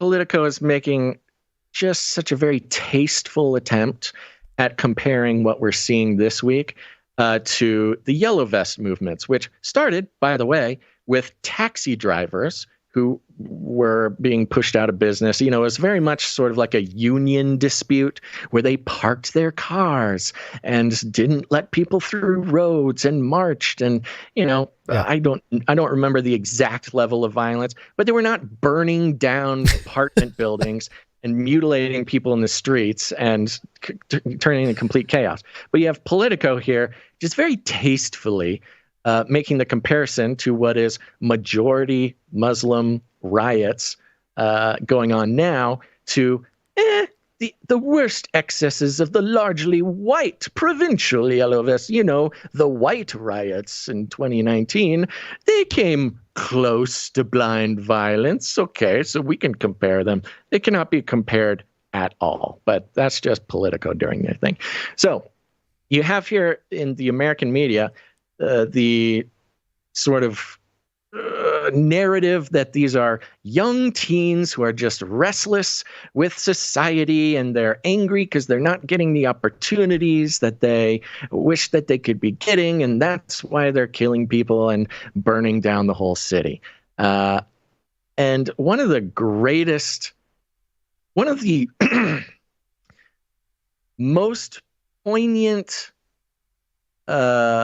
pieces of evidence that prove that this isn't what it's about, you know, the young teens restless, you know, is this clip from Macron. This is the leader of France. And when he comes out and says what he says in this clip, you know that it is absolutely 100% propaganda that is nowhere close to the truth. Let's see what Macron has to say about it. Come on. Come on, Macron. Macron, speak. Oh my gosh. Come on, Macron. You didn't do it, did you? I didn't have time. You didn't cut it, did you? I didn't have time. This is what we said would happen. I know. This is the thing. We got to make time. Okay, now we know, folks, when we got to cut the thing and do it the old-fashioned way, we got to cut the thing and do it the old-fashioned way. We can't count on playing the video live from a browser. Yeah, completely frozen. You want to reload? Yeah, really? Reload. Your browser is frozen? The whole thing is dead? Yeah. Okay, try to get it back. While we do this. Working on it. Let me see here. Let me jump over to a different point while we're at it. Oh, no. Okay, so here's what Politico does say about, we just learned about what it's not, what the riots are not. And here's what they say they are. The riots are, for sure, anti-police and anti-authority, says Politico. Young men of African and North African origin are much more likely to be stopped by French police than young white men. 17 people, mostly of African or North African origin, have been shot dead in the last 18 months after refusing to obey police orders to halt their cars. So you can see the parallels and the replay that the media is trying to attach. Yeah, same kind of stuff in America. It's the exact same arguments. All right, I got the Macron clip here. You ready? Okay, but here's what Macron says. I will end by calling all parents to be responsible. It is the parents' responsibility to keep them at home, and so it's important for the calm of everyone that parental responsibility is fully exercised. And I call on the sense of responsibility of mothers and fathers, internet platforms and social networks. Well, it's fun playing a clip that stops every 3 seconds. Dang, man. Well, why don't you keep it just loading? We'll keep it loading. So there you can hear the translation from Macron. While the horrible things are happening in the streets and the whole city is burning down, and they want us to believe that these are 12-year-olds who are fed up with racist police, which, look, I'm not saying that's not what it's about for many, perhaps even most. I don't know. I'm not there. I'm only getting what I'm able to get from the mainstream propaganda and try to piece together what the sense making of this whole thing. But Macron comes out and says it's up to parents. Hey, we have thousands and thousands of, young immigrant men running around. And it's not just Paris, by the way. This is happening all over France in multiple cities. And indeed, it's even starting to spread to Denmark, I believe. It's starting to happen all over Europe, where it's very specifically young immigrant men who are going out, lighting everything on fire, killing people, the whole thing. And it's because, Macron says, their parents are letting them out. Their parents are not taking responsibility for their social media use. Their parents are not telling them not to burn down apartment buildings and mutilate people in the streets. This is all just bad parenting, which shows a couple things. First of all, Macron is doing his job as sort of what I am led to believe is a sort of corrupt, global-minded leader who is carrying out the wishes of Klaus Schwab and sort of the 2030 agenda / globalization thing. This is an awesome opportunity for the government, as always, to come in and enact stricter control policies, privacy invading policies, as well as perhaps even lockdowns of a sort.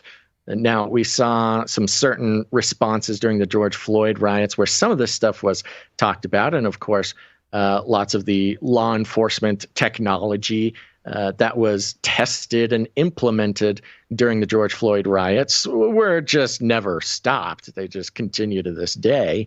But France, they want their own version of this. And so it's actually very helpful for Macron in that he has the opportunity to act like the strong man that he wants to be. For as mean as he's been to Putin, the strong man, he really does, as far as I can tell, envy Putin, much like how Trudeau envies Xi Jinping. Very similar, Macron and Trudeau, it seems. But anyways, there you go. Has there been any more loading on that thing? I have no idea. Let's find out. Okay. I will end by calling all parents to be responsible. Nope, same problem.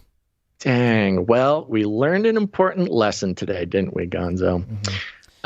Okay, well, what do you think? Well, I have another clip here about what might be going down now in France.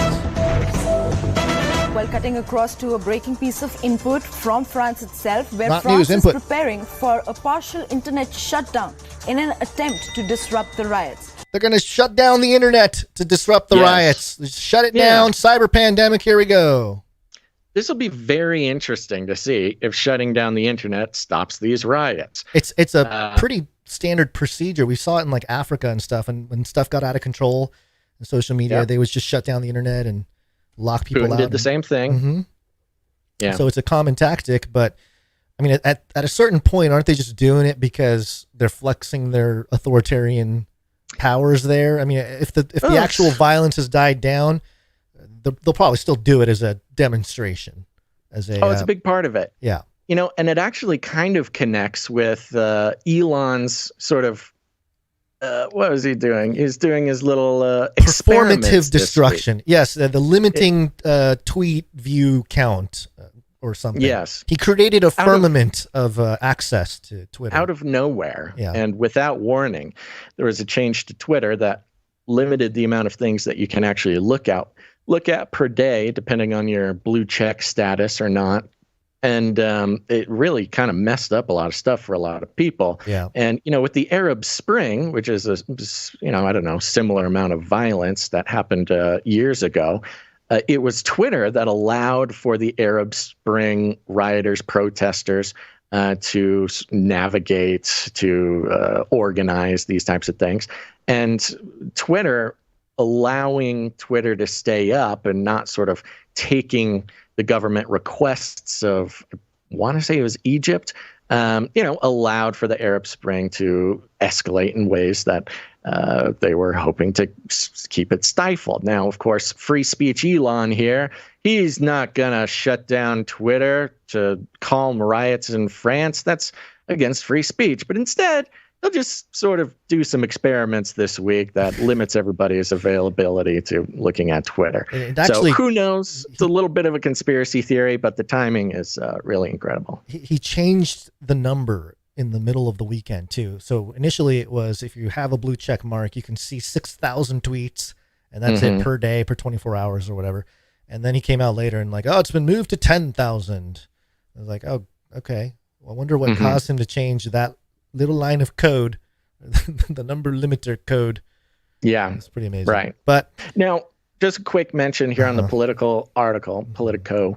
They do say this, just to be fair about the reporting, Politico is saying the teenagers on the streets are almost all French, not immigrants. And yet Marine Le Pen's rival Eric Zemmour, echoed by editorials in the usually more careful center-right Le Figaro, has spoken of a war with foreign enclaves in our midst. So really is a culture war, even trying to figure out the facts of whether these are 12-year-old French white kids or if there's an immigrant population, which is the standard culture war that they actually want to inflame and they want to keep ambiguous. It serves both political parties, both sides of the aisle, and indeed the coin that the two sides of, the political spectrum serve, the one coin, metaphorically, even just call them the banks. Either way, the ambiguity about who these perpetrators are is very useful. I think we'll see it be as effective as we saw the George Floyd riots. It would be very helpful to know exactly what's going on in France, is, and especially for sociological reasons and studies, we need to microchip the entire population and get all their biometrics, get all their belief systems on some kind of ledger so we know what they're doing. And then when they run around, we can figure out, okay, we can get exact numbers on where, maybe the immigrant population, what they were up to. Did they go to a certain location? And then, we can get the 12-year-old kids as well. I'm sure there were some 12-year-old kids getting it's a team effort, getting into trouble. Yeah, but we have to get everybody microchipped in order to really get that good data that we're looking for. So yes. Macron, please make it happen. Okay. Anything else to say about this? No, other than you mentioned Elon, and we'll. Speaking of Elon, the danger of AI is much greater than the danger of nuclear warheads by a lot. Speaking of AI, artificial intelligence. It's also woke. Oh no, what happened? My jingle board crashed. It made me sad. I pressed the button. You all heard it. You all heard it die. You heard my jingle board just falling apart, suffocate here. And die. Gotta get that new computer going there for you. It's okay. I'm back. Artificial intelligence.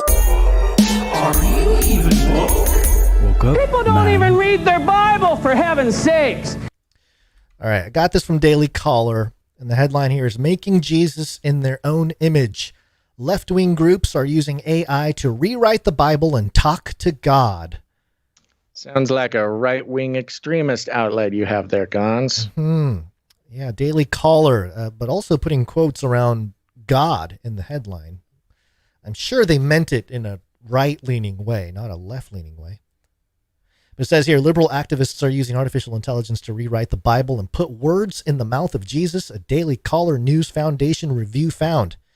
People for the Ethical Treatment of Animals, PETA, introduced their version of the biblical account of the creation story of Adam and Eve to give a, quote, can't be missed animal rights message filled with vegan teachings, end quote. Can't be missed. Yeah, can't miss it. According to a May press release. Ooh, good job. PETA's manipulation of AI is one in a long list of concerns that religious advocates who spoke to the DCNF had about the technology's impact on faith. Quote, I do have concerns with what I understand PETA has done, which is using artificial intelligence, specifically ChatGPT, to rewrite the creation story. David Clausen, director of the Center for Biblical Worldview at the Family Research Center, explained. Yeah, of course. Of course he's going to say that. Yeah, so let's just stop there. Let's go to the source. Let's just go straight to the source. Thank you, Daily Caller, for letting us know what PETA's up to. But PETA, take it away. What is PETA up to? What did they do? Give me the hard facts about this ChatGPT rewrite of the Bible. Are you asking me? I'm asking you. Okay, bud. Okay, well, tell me. Go to the. Okay, go to PETA. Actually, put out their own press release. I'm pulling it up here. Just one second. This is on PETA.org. PETA.org. PETA goes biblical with ChatGPT vegan rewrite of the Book of Genesis. See, they're stealing our jingles as well. It's got to be biblical. Yes, very specifically the creation story they wanted to focus on. Now, I think this is interesting going into this. Remember that we've been seeing these biblical rewrites specifically by ChatGPT pretty often, about every week now. We're getting a new organization or a new person who's rewriting all or parts of the Bible using artificial intelligence, which really matches some things we'll get into in a second. But here's the for immediate release, the press release here. In the beginning, all animals were treated with respect, according to PETA. I'm sure they were. I just I don't deny that, PETA, but that's not what it says in the text, but it's implied. In the original version, your non sort of abomination version, all animals were treated with respect. Yeah. According to PETA, which has given the Bible's Book of Genesis a modern makeover. Don't need one. This is the kind of language they always use too. It's a makeover, okay? It's not sacrilege. It's not, taking the holy writings into our own hands for specifically political and cultural purposes. We are rewriting the Bible, but they call it a makeover. It's always a modern makeover, using ChatGPT to send a can't-be-missed animal rights message filled with vegan teachings. PETA hopes the new cruelty-free story of creation will appeal to Generation Z, 73% of whom identify as animal rights activists. I thought they were going to say 70. Wait, how old are Gen Z? They're into their 20s now, aren't they? They're getting old. Gen Z is listening to me. You guys, I'm looking at you guys. I'm talking to you as a millennial. I was just where you're at. A lot of these Gen Zs, I think the older Gen Zs are around 25-ish right now. Gosh, I am so old. Yeah. Yes, right. But here's the thing, guys. I was just 25. And I remember looking at the world around me thinking, this is all for me. Everybody wants to market to me. Everybody's building products for me. Everybody cares about me and my generation. We are very important. And I'm telling you, it's only been a few years, Gen Z. And I'm looking at you and I'm thinking, you guys don't even know. You don't know. The train just keeps going and you're kind of over. It's over for you. You're going to blink and nobody's going to care. Look, Gen Z, you guys are cool, man. I like you've got some very interesting things going on. You know, you're going back to the 90s fashion, which is kind of hurts my soul a little bit, but it's okay. I understand you are reclaiming it for your own fashionable purposes. But I'm telling you right now, if you're in that 25-year-old range, do not blink. The second you blink, it's going to be over and it's going to be Generation Alpha. And you're going to be wondering if I'm just telling you, once you hit, I'm not trying to be an ageist or an age alarmist or whatever. I'm just saying, embrace it now, Gen Z, because it's almost over. Anyway, 73% of whom identify as animals. That's what I thought it said. I honestly was ready to hear that, and I thought, it's about, with all this furry conversation. Pronouns. Yeah, the pronouns and the furries coming together to join forces. I think that within this generation, we may see that be maybe not 73%, but certainly a percentage, and maybe in line for some products that changes them into animals. Maybe somebody's going to do it can be a scam, of course, promise some genetic upgrades to incorporate animal genetics into your system, and it'll be a product. And boom, you got these people. Okay. Back to PETA. Stoked. PETA will be stoked. PETA will be stoked. PETA would be the first in line. Press release. We'll be reading the press release from PETA. 73% of Gen Z identify as animal rights activists. The book PETA's version of it's called The Book, PETA's version of the creation story. Animals are referred to as beings rather than beasts or creatures. What's wrong with beasts? I don't know what's wrong with creatures either. I mean, beasts has a connotation, but I don't know why creatures is incorrect or non-respectable or something. I don't know. The plant fibers, like hemp and bamboo, were used in place of animal skins for clothing. Oh, now that's egregious right there. Up until now, it's kind of like, all right, we're sort of using euphemisms that fit our little worldview, but now you're just changing things up. Yep. As no one with any fashion or moral sense would wear animal skins in the 21st century. Writes PETA. Remember, this is PETA writing this. Among other new interpretations. Oh boy. I thought that was interesting. They rewrote the book and they're calling it interpretations, but okay. Among other new interpretations, in Genesis chapter 22, Abraham travels to the land of Moriah and befriends a gentle lamb to show his reverence and respect for God's creation, rather than slaughtering a ram to demonstrate his faith.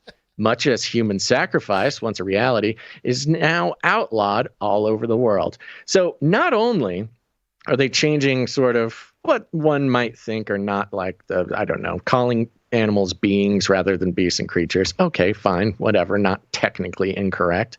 But to say that Abraham befriended a gentle lamb instead of a sacrifice, that's anti-Semitic. That is erasing the ancient Hebrew culture and religion. That is true. That is straight up anti-Semitic. All right, we need to start a movement, hashtag cancel PETA, and it'll all be based on their anti-Semitic stance. And we'll have a short description. We'll have a diagram. Somebody can put together a diagram. I think this is a worthwhile cause. We can't let anti-Semites. The dangers of AI too. We haven't even talked about that part of it. But continue. Pick any other culture, on Earth, and if PETA comes in and changes. Let's see. Let me try to think of some. What's another culture? What about in Japan? What's like an important cultural story or something? Maybe history. There's some buildings, old buildings. Okay.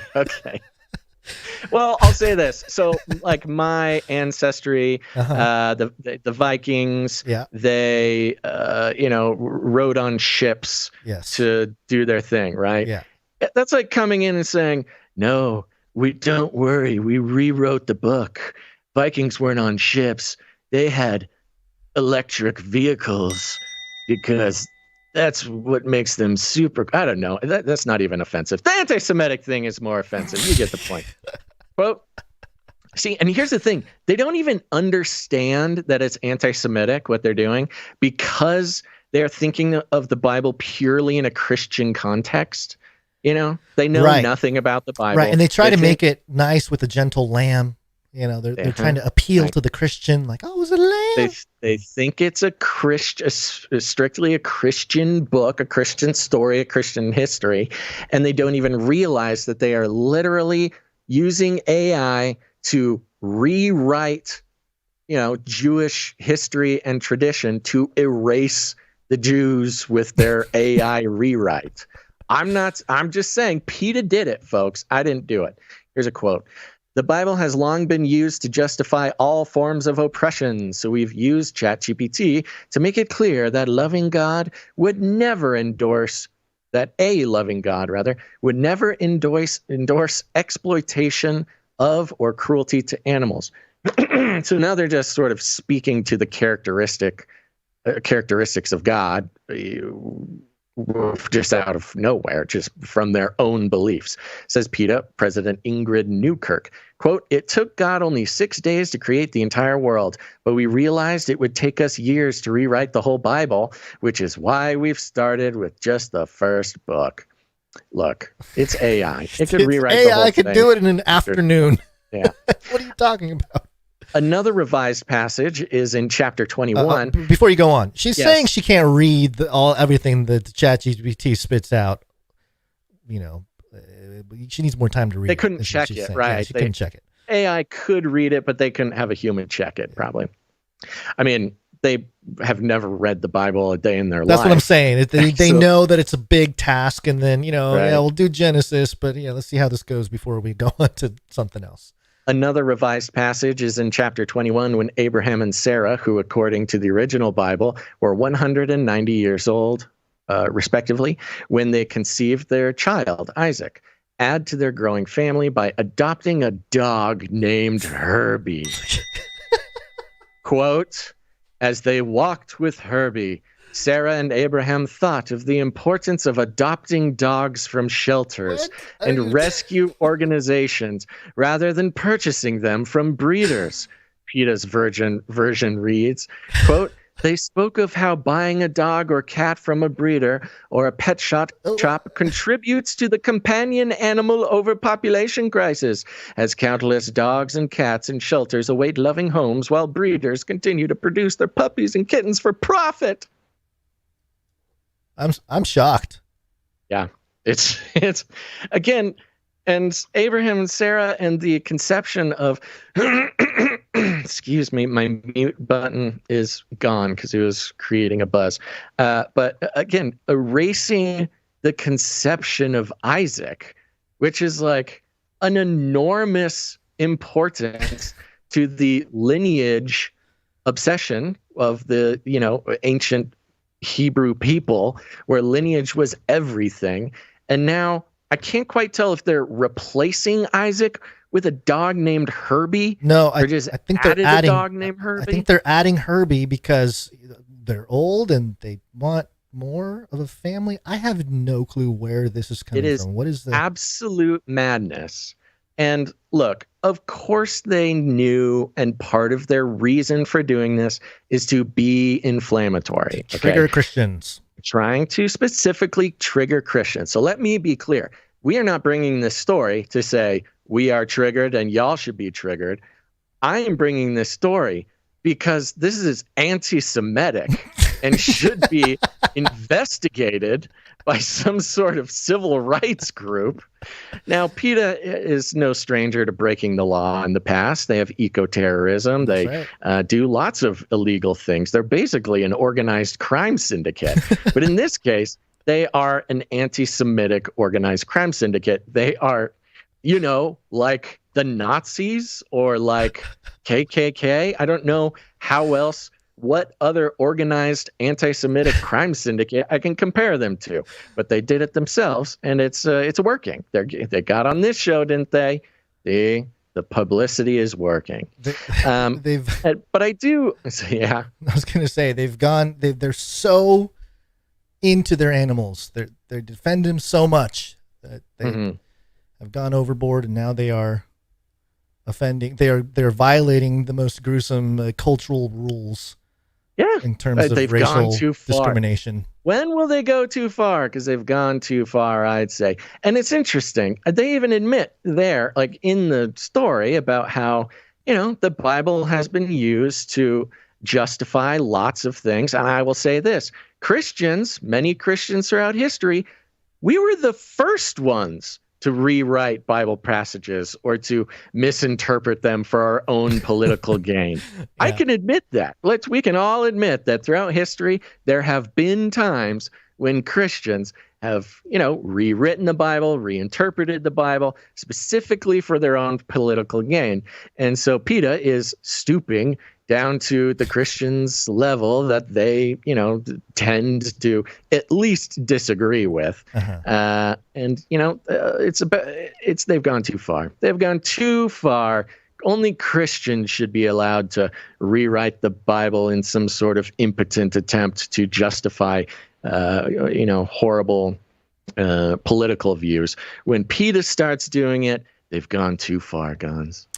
Well, I think it's very interesting that there are certain passages in the Bible that many of you are probably familiar with, but if you're not, it's a good example of why our show exists. And it's stories like this, because there's a couple passages that, this kind of thing hits home a little bit differently, given the story, given the time we're in. First one comes from, I should do this in the other order, 1 Timothy 4:1.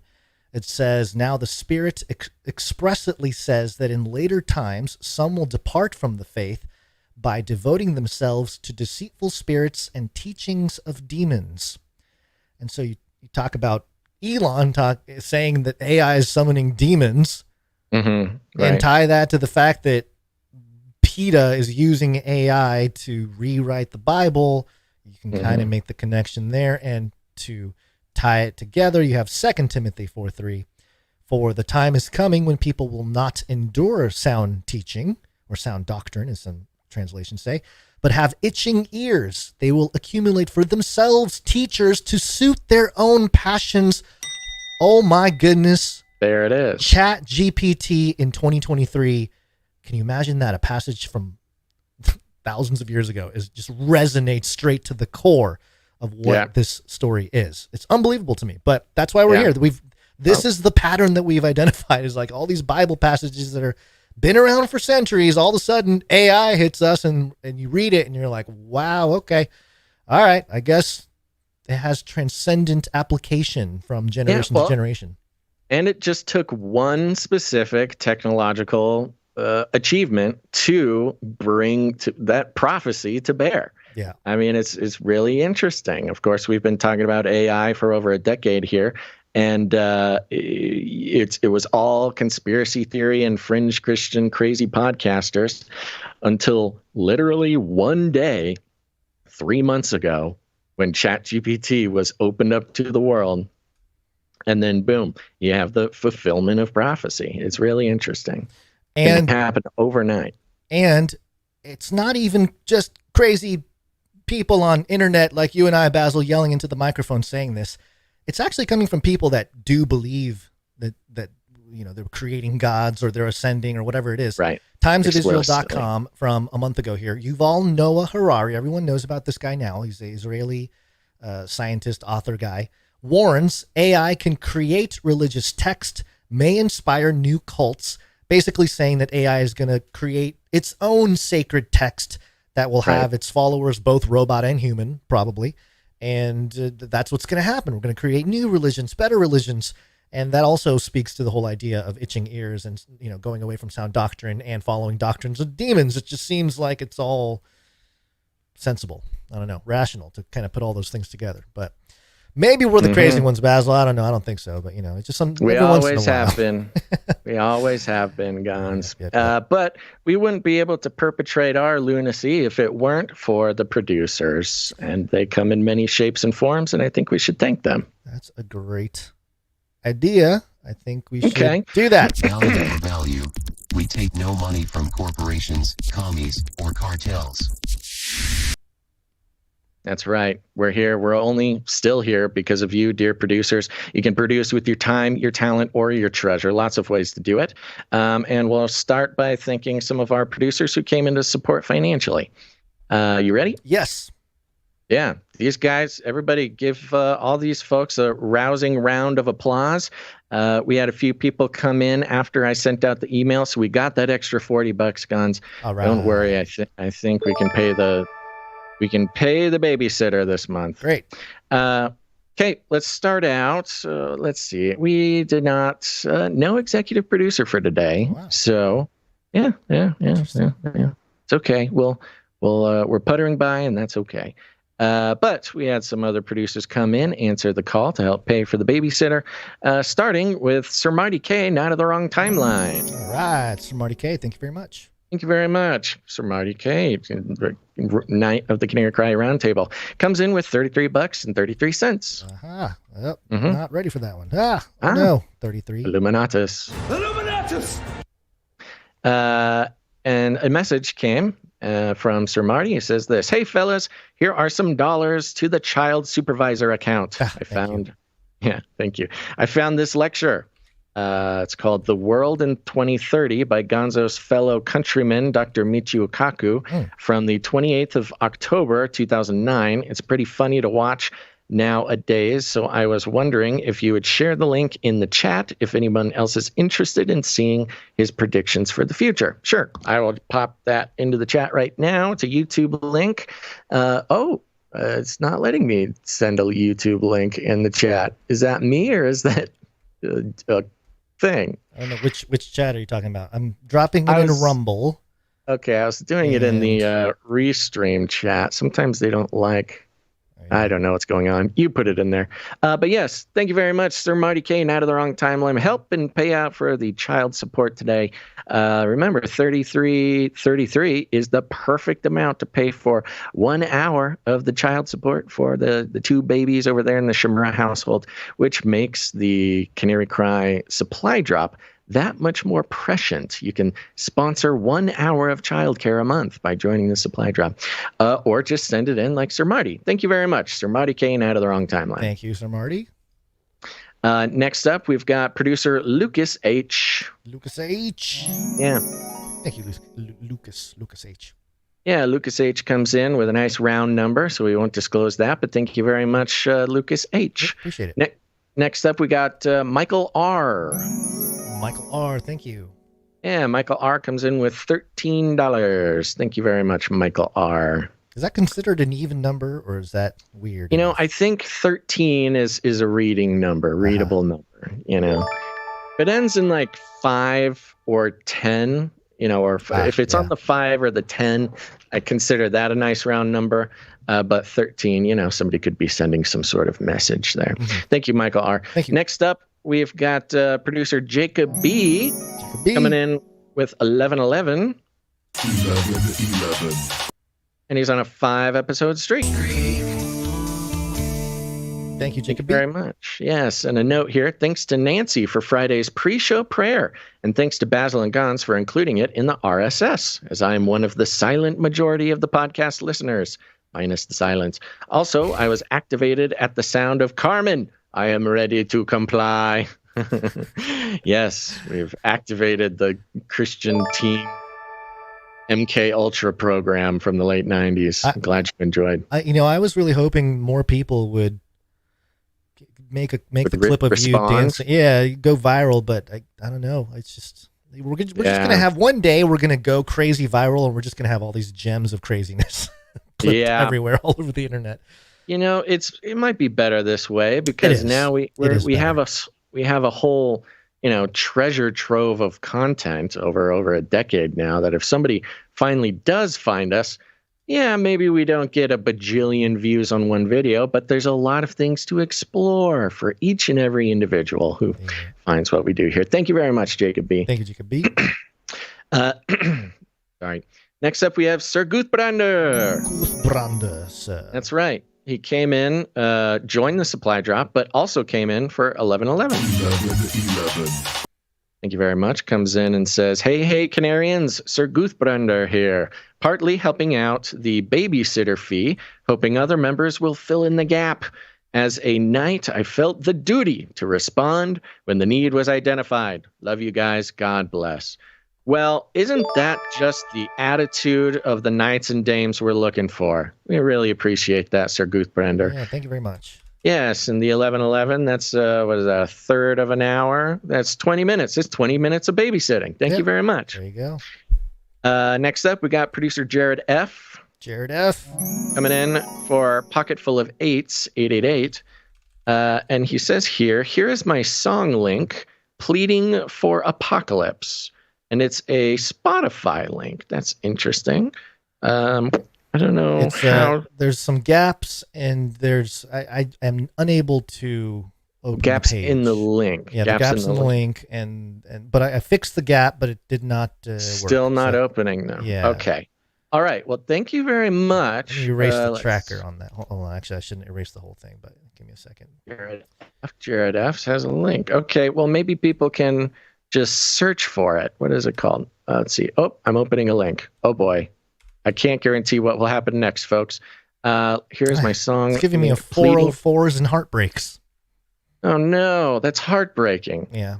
Okay, I got it to open here. Oh, you did? This is a link. Okay, I'll give a little taste of this, and maybe just throw it in the chat. People can go check it out. Is that the? Sure. Oh no. Start listening with a free Spotify account. Oh no, I got to sign up for an account. Okay. We're gonna put the, let's just throw the link in the chat there. Let people go check it out. Spotify? What is this Spotify? Yeah, Spotify. Well, everybody's on Spotify. Go check it out, folks. Thank you very much, Jared F, for the producership. And yeah, maybe, I don't know if this was meant for us to play or just tell people about, but here it is. I'm telling you about it. And if you want to upload it for the art section, go ahead and go to canarycry.art. But thank you very much, Jared F. Yeah, thank you, Jared F. Might be the better way if you want the clip played. That would be a good way to do it, although we do appreciate the money also. Yes, thank you. Next up, we got Caleb G. Caleb G is in the house. Pocket Full of Sevens says, just FYI, the non-hazardous material they found outside the White House was cocaine. LOL. Not a lot of outlets are reporting that part, unsurprisingly. I thought that was a joke. I thought it was a joke, too. I saw that, but I thought it was a joke about Hunter or something. Hunter Biden. Yeah. Oh. Maybe it was Hunter. Daddy, I'm running low. How much cocaine did they found? Hold on, I'm going to pull up. He sent this link here. How much cocaine did they found on the White House lawn? White House cocaine, huh? Trendingpoliticsnews.com. Okay, it's not quite a mainstream thing here. I don't know about this outlet, but it says the White House is evacuated after hazardous material is found. This is what we know. Then it kind of gives the details. I'm just going to do a word search for cocaine. There it is. Layden. Okay. Layden then reported that the substance tested positive for cocaine hydrochloride, which is a potent controlled substance. Yeah, it is. Okay, so Layden, this Layden fella, a freelance journalist in the D.C. area, Andrew Layden, covered the harrowing incidents. All right, so there you go. Cocaine on the White House lawn, folks. Thank you very much for that update, That's Caleb good. G. I like the idea of White House people in hazmat suits getting all freaked out, and it ends up being cocaine. This is great. It's embarrassing. What's happening? Thanks for coming back, producing the show, Caleb. Did Caleb... I don't know. I always get this mixed up, but it feels like Caleb was a knight, but I couldn't find his name. Yeah. So I don't know if that's true or not. If it is, let us know, Caleb, but thank you very much. Yep. Okay, next up we got Sir LX Protocol V2 out of the Berean Protocol. Nice. Comes in with a Pocket full of sevens and 190 episodes in a row.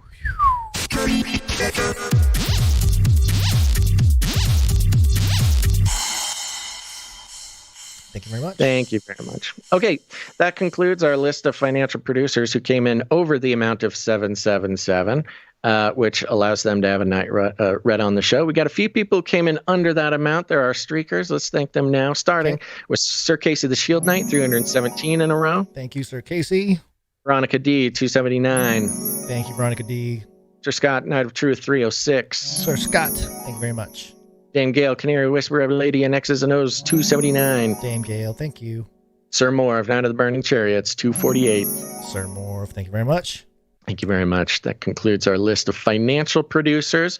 It was nice, the list was a little longer, which was nice. No exec, though, so it's a good opportunity for anybody who wants to come in and help pay for the babysitting and everything else we do. Where, I've been trying, it's been on the list for so long to put together like a system or a thermometer sort of fundraising tracking system for producership, because people should be able to choose what their money goes towards.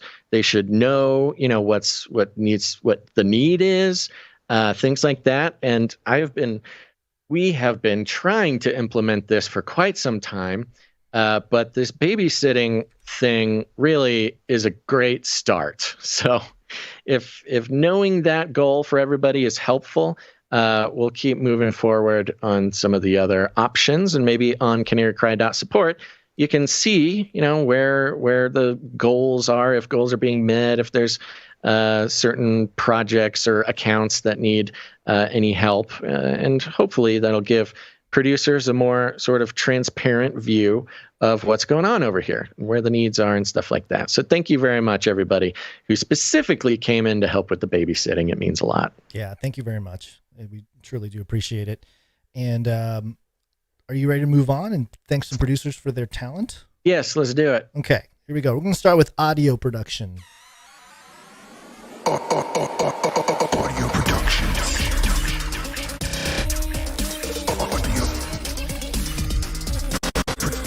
Productions. Comes from Jonathan F. Jonathan F. And he said here's another attempt at the necro-capitalism jingle. I think great. I overdid it with the compression and EQ on the previous one.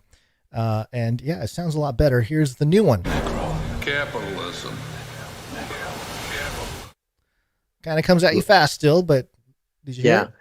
Yes, I think the compression over Skype makes the necro part disappear for me. Oh, let me play it again. Capitalism. It's like a whisper. It's a bit of a whisper. Yeah, here's the old one. Yeah, I think it's a little more than EQ and compression there, but yeah, a lot of stuff going on. Pitch shift going on. I like it though. I really appreciate the revision. That's always it's good. That's the sign of a quality artistic producer willing to take revision suggestions and following through. Really appreciate that, Jonathan F. Yeah, thank you very much, Jonathan F. All right, we're gonna kick right into some art. One art, please. We're going to start off with Sir Dove. Where's Sir Dove? Where are you, Dove? There you are. Where are you at, Sir Dove? One art, please, from Dove. There's a note here. Piece for this week's Bible artwork. I did an illustration for 2 Timothy 4:5, and thou watch in all things, suffer evil, do the work of one proclaiming good news of thy ministration, make full assurance. Hope you guys like it. Keep doing what you do, and I'll keep praying for yins. Indeed. Thank you so much, Sir Dove here. And this is excellent. I kind of like this idea. I like the idea of taking well-known memes and sort of remixing them to be not just add Canary Cry stuff. Reinterpreting.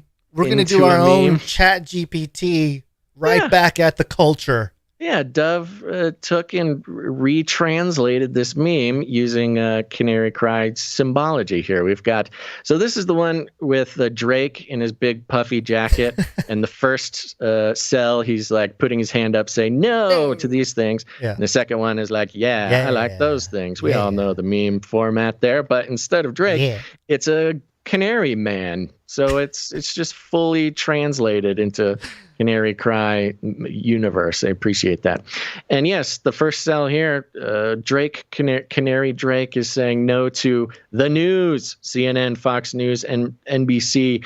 And within the logos of these mainstream news outlets, we have the reptilian eyeball that has been inserted in different parts of the logo, which truly says a lot. Appreciate that. I like the NBC logo, the peacock. Not only does it have a it's a lizard eye or something, but the peacock is a derpy-faced, googly-eyed peacock. It's very cute. Thank you for that. But in the second part of the meme, you've got Canary Drake saying, oh, yeah, I like this, and it's the good news. And he's got a Bible sitting there. That's the way it goes, folks. There's the news, and then there's the good news. And we know what we prefer around here. Thank you very much, Sir Dove. Thank you, Sir Dove. We also got something from MSDS. And yes. There's a note here. It says, this is artwork inspired of God in a vision in 2002. The message is clear that his son Jesus is the way, the truth, and the light to eternal salvation. Amen. Amen. Well, the good moment to take a time and reiterate one of the rules of the art, which is, you create something for the show, something you create recently. We've got lots of talented artists who have been doing a lot of very good work for a long time. But I thought this was great. We needed to put this in here. Thank you very much, MSDS. And we've got very dramatic depiction here of the three crosses up on the hill. The storm clouds and lightning are all around, very intense, very dramatic. And what do you think? Do you think this is blood pouring down from Calvary here? Yeah, it's either blood or lava. I was thinking maybe lava, but blood makes way more sense. Blood makes more sense. So it's very powerful, very dramatic. Thank you very much, MSDS. Thank you, MSDS. Appreciate it. And that does it for the art. We do have a couple, or do we have two micro? I think we have one microfiction today. Microfiction. Time.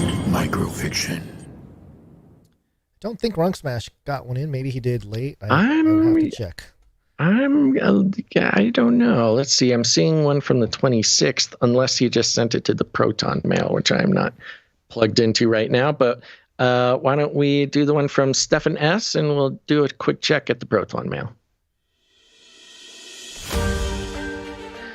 Victor Borg 9 collaborates with Dr. Malcontent on her robo-rhinos. His smoky Russian accent rolled across the phone. Self-healing skin would allow them to blend with the scenery. Then they can unleash their terror rampage on unsuspecting demonstrators.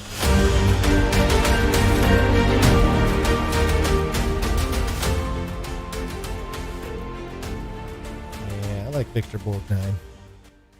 Yes, and it's true. The Russian accent really does roll. It rolls around. Thank you very much, Stefan S. Thank you, Stefan S.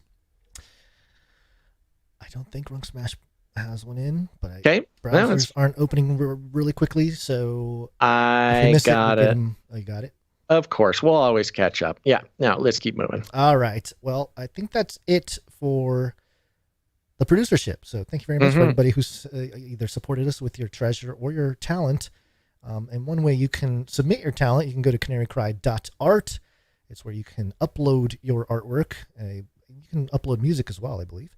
Everything. And get some information in there. And also, if you want to send us articles, links to stories or anything going on, go to canarycry.report and it'll pull up a article submission form, and you follow instructions, and we shall receive the link and we shall consider it for the show. That's right. Thank you very much for everybody who is producing the show in all the different ways that you do and can. And if you haven't produced ever, or perhaps even recently, just take a second, think about it, consider what the show is worth to you. How much has it brought to your life in the past? How much does it keep you engaged with the present and prepared you for the future?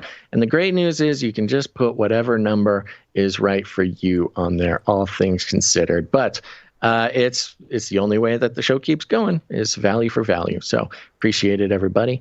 CanaryCry.support, CanaryCry.art, CanaryCry.report. There's so many ways. And with that, let's continue on.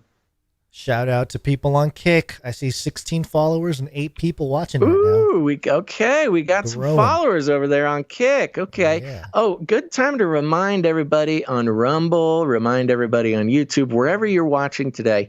Please hit the thumbs up button, hit the like, whatever it is for that place. YouTube has been doing a great on the viewership to liking ratio.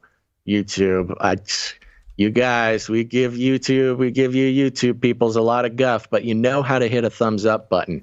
If only Rumble. They smash it, Basil. The whole thing. They smash the thumbs up, the like button. I know, and arguably, the likes, the thumbs up on Rumble are actually more important because, it's the new platform. We're not being shadow banned, that kind of stuff. Arguably, if we got more likes on Rumble, more Rumblers would find us. But you know what? That's out of our hands, Gons. It's all in the hands of the producers. Well, it's Merca time. Drone strikes have saved lives. Can we shoot them down if over our property? Drones. Well, if you can, it might be a problem tomorrow with the fireworks. Yeah. Get the shotguns ready, folks, because this 4th of July is going to look a little bit different. This is coming from CBSNews.com. The headline, "These cities are having drone shows instead of fireworks displays for the 4th of July celebrations." Oh no, what is this world coming to? The collapse of American society, Gons. It begins with destroying the fireworks shows on 4th of July. And drone shows, those of you who've been listening, watching for a while, you are very familiar with drone shows, even some of the most impressive ones that came out of Burning Man and places like that. This truly is another example about how these transformative cultural events spread their tentacles out into society as a whole. And let's see who in this blessed nation is turning their back on the fireworks and why. And I bet you can guess both of those answers. Some cities across the U.S. are opting for drone shows instead of fireworks this year to celebrate the 4th of July, citing the impact traditional pyrotechnics have on the environment. What? Yep.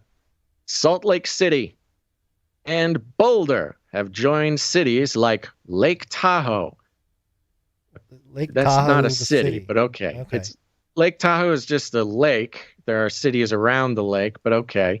I guess the lake is doing a drone show instead.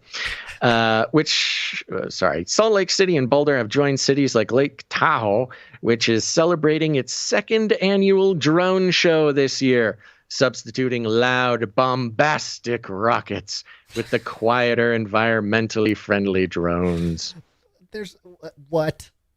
Do we know if this is? Is there data on this or something? It's scientifically volatile, Gons. Be careful. I think the term bombastic rockets is a little bit of a silly term also. Is that a shade? Is that throwing some shade at the national anthem? A little bit. Bombastic rockets is like saying rockets or missiles.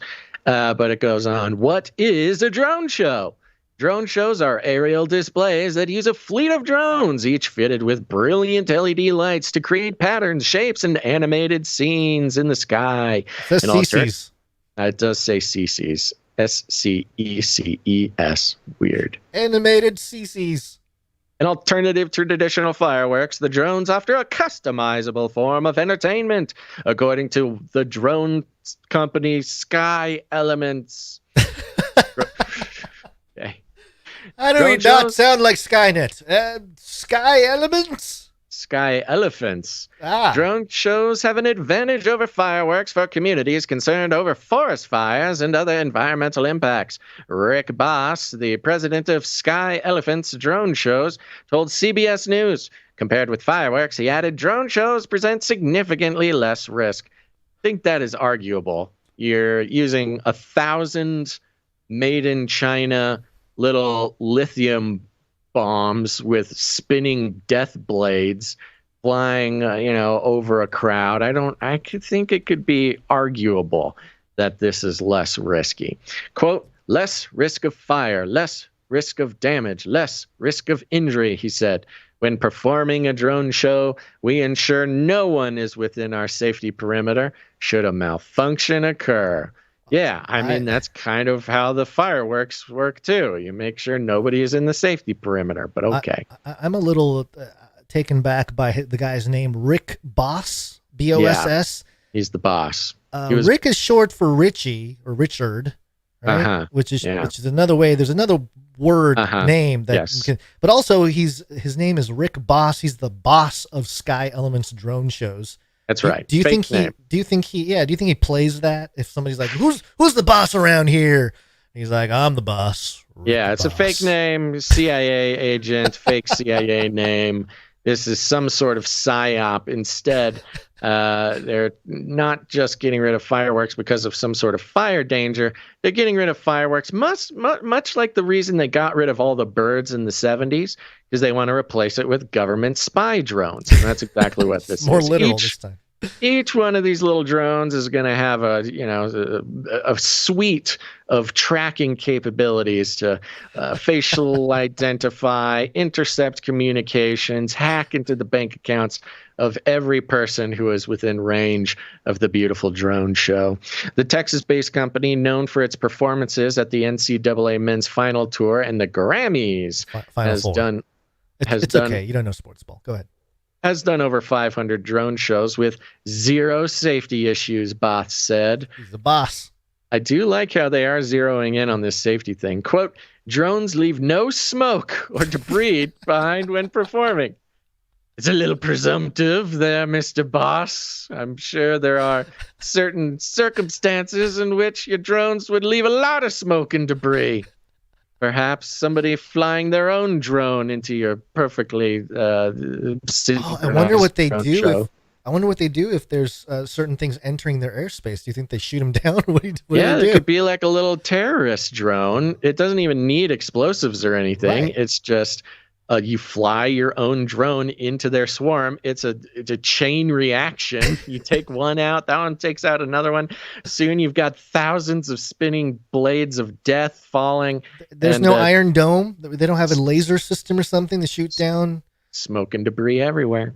Yeah. That's another go. You could have the Fireworks v drone competition. You have a drone show going on, and have your little rascals bring their fireworks and see how many drones you can shoot down. Okay, well, I think we know that our next step here, which is to figure out how to make the hybrid, the half firework, half drone show. I'm pretty sure Ukraine has already figured that out. You just call up Zelensky, say, give us some of your sweet drone. Definitely boats. got the funding for it. They better figure it out. He added, quote, we leave nothing behind but great memories. Well, and also sort of the shattered dreams and nostalgia of childhood wonder staring up at fireworks. Yeah, you've certainly left my childhood dreams in the dusty landing spot of your drones, Mr. Boss. Salt Lake City, Utah kicked off the city's Independence Day weekend with a drone show on Saturday. Not even doing it on the 4th of July. Mayor Aaron Mendenhall said the new show was part of an effort to minimize high fire danger and air quality concerns caused by fireworks. Quote, as temperatures rise and fire danger increases, we must be conscientious of both our air quality and the potential for wildfires, Mendenhall said in a press release. Utah is currently one of the most wildfire-prone states in the country, with 800 to 1,000 wildfires occurring annually, according to the state's Department of Public Safety. In 2018, there were 1,317 wildfires in Utah, with estimated damages of $13.4 million. Okay. How many were caused by fireworks? That's a good question. Lying with statistics. Just because they have a lot of wildfires doesn't mean the fireworks started it. Maybe all of them were started by drones. How many of those were started by drones? See, this is what they leave out of the report, folks. This is part of the analysis and deconstruction of the mainstream. They don't tell you how many of these 1,327 fires were started by drones or by fireworks. I can almost guarantee you with a 10% chance of certainty that more drones started fires than fireworks in Colorado last year. I was going to say, can we wrap with I got a quote here from the article a little lower down. Is it about climate change? It is. Yeah, that's the one. Okay. It says here, the shift from traditional fireworks to drones was not an easy decision, and based on a number of factors, including increased fire danger fueled by climate change, they wrote. Oh, climate change did it. Climate change took your fireworks and replaced it with Chinese robots. While this is more of the quote, while the show is going to be a bit different, it promises to be a fantastic show that aligns with our sustainability, equity, and resilience framework. I'm surprised they didn't say by 2030 there shall never be a fireworks show ever again. Yeah, they need to quantify how many, child slavery, hours or damage went into mining the lithium for all these drone batteries. This is why I think you and I, Basil, in another life, praise the Lord for not having us participate in the beast system. Yeah. In that way, but we would be those people that have to figure out, you got to make the drone show make sense for ESG. All right, easy. You'll give me a few days, figure out some nonsense. Easily in one variable of the timeline, just one little variable of the time stream that we're in, and we're in an alternate dimension. You and I are not doing this podcast, but we are working to replace fireworks shows with drone shows for mega churches. Like that could have been so easily our destiny. True. That's true. Yeah.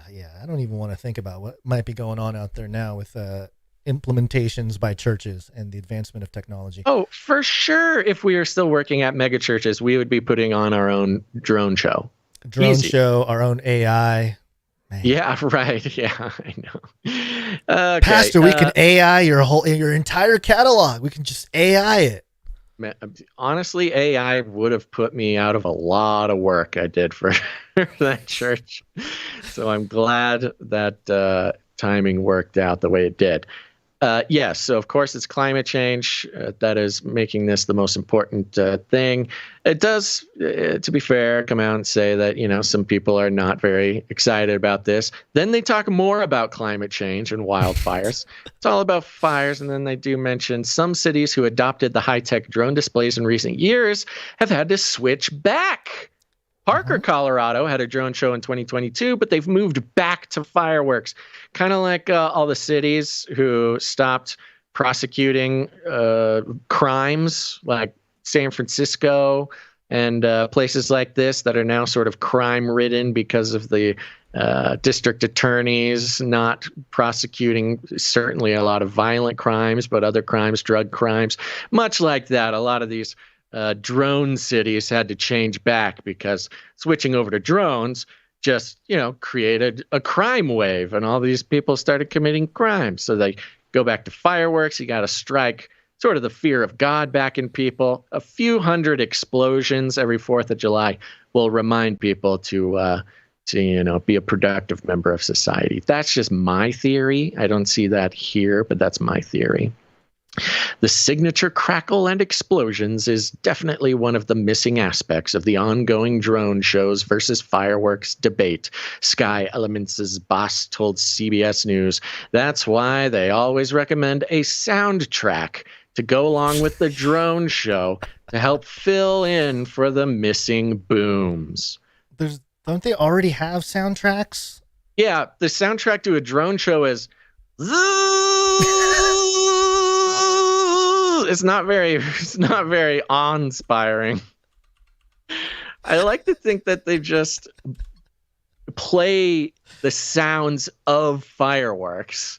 Like not even a song or something. They just play the sounds. They just need a guy with a pad with an 808 boom button and just exactly, and a big subwoofer. That's all you need. They can play it live. Yeah, you've got play it live explosion DJ. There you go, kids. Try that one out. AI will never take the job of the live explosion DJs. Oh, the kids want to be DJs this year. All right, Gons, you got anything else for the show? No. Time to go. Babysitter left a little while ago. I think it's we're overdue. Oh, look at that. Yeah. Oh, we are a little bit late today. Oopsies. Yes, sorry about that. All right, everybody. Thanks for listening to this episode of Canary Cry News Talk. Please share the show, do the thing, like the show. What am I doing? I'm thanking the Clippies. Thank you, Clippies. Clippies.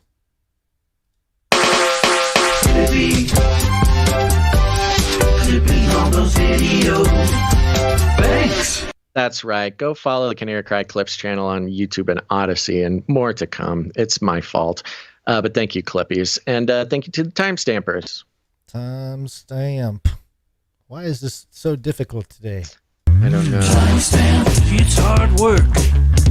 Timestamp. That's right. Thank you to Jade, Bouncer Sane, and Christine C. for doing episode 640's timestamps. It's very important, and these women are to be honored and appreciated. Thank you to the link senders. Jam sent us some. Anybody else to mention on that?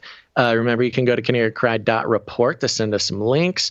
Thank you to Clank for the assistance. Appreciate that. Buddy boo. And other than that, share the show. Share the show with your friends. Share the show with your family. Share the show with your neighbors. You're going to the 4th of July, folks. Go talk about some weird stuff with your neighbors.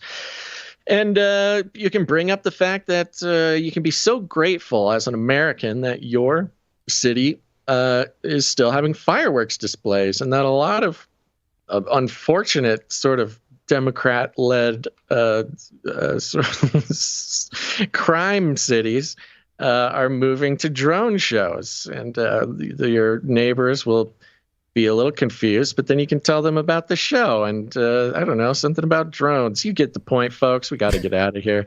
Share the show and leave us reviews, things like that. And here's the thing. We call it rattling cages. All you got to do is walk right up to them and shake their cage. Grab him by the cage. Grab him by the cage and shake it. The end of the world occurred pretty much as we had predicted. I want to shake things up, stir up some controversy, rattle a few cages. Hey, stop that! You'll never silence me. I'm the last angry man, a crusader for the little guy. Leave the bird alone. Never. Rattle a few cages. Rattle a few cages. The human race will have every opportunity to improve. And if they don't? Ask Noah. That's right. Just ask Noah. All right, Gons, any last words? Farewell. See you Wednesday. Farewell. See you Wednesday, everybody. Thanks for listening to this episode of Canary Cry News Talk. Make sure to tune in next time. But until then, think outside the cage. Yee-hoo! Sitting, eating hot dogs.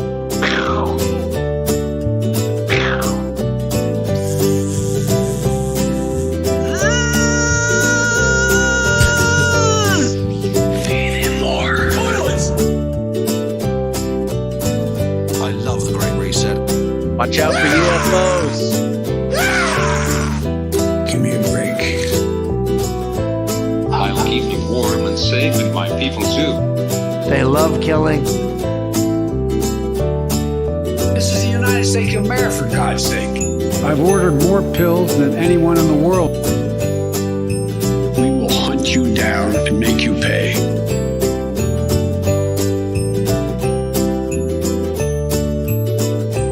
Were made by the aliens. They've been creating animal-human hybrids for decades. Is Trump going to have babies with a goblin and actually help the New World Order and turn against us just like Darth Vader.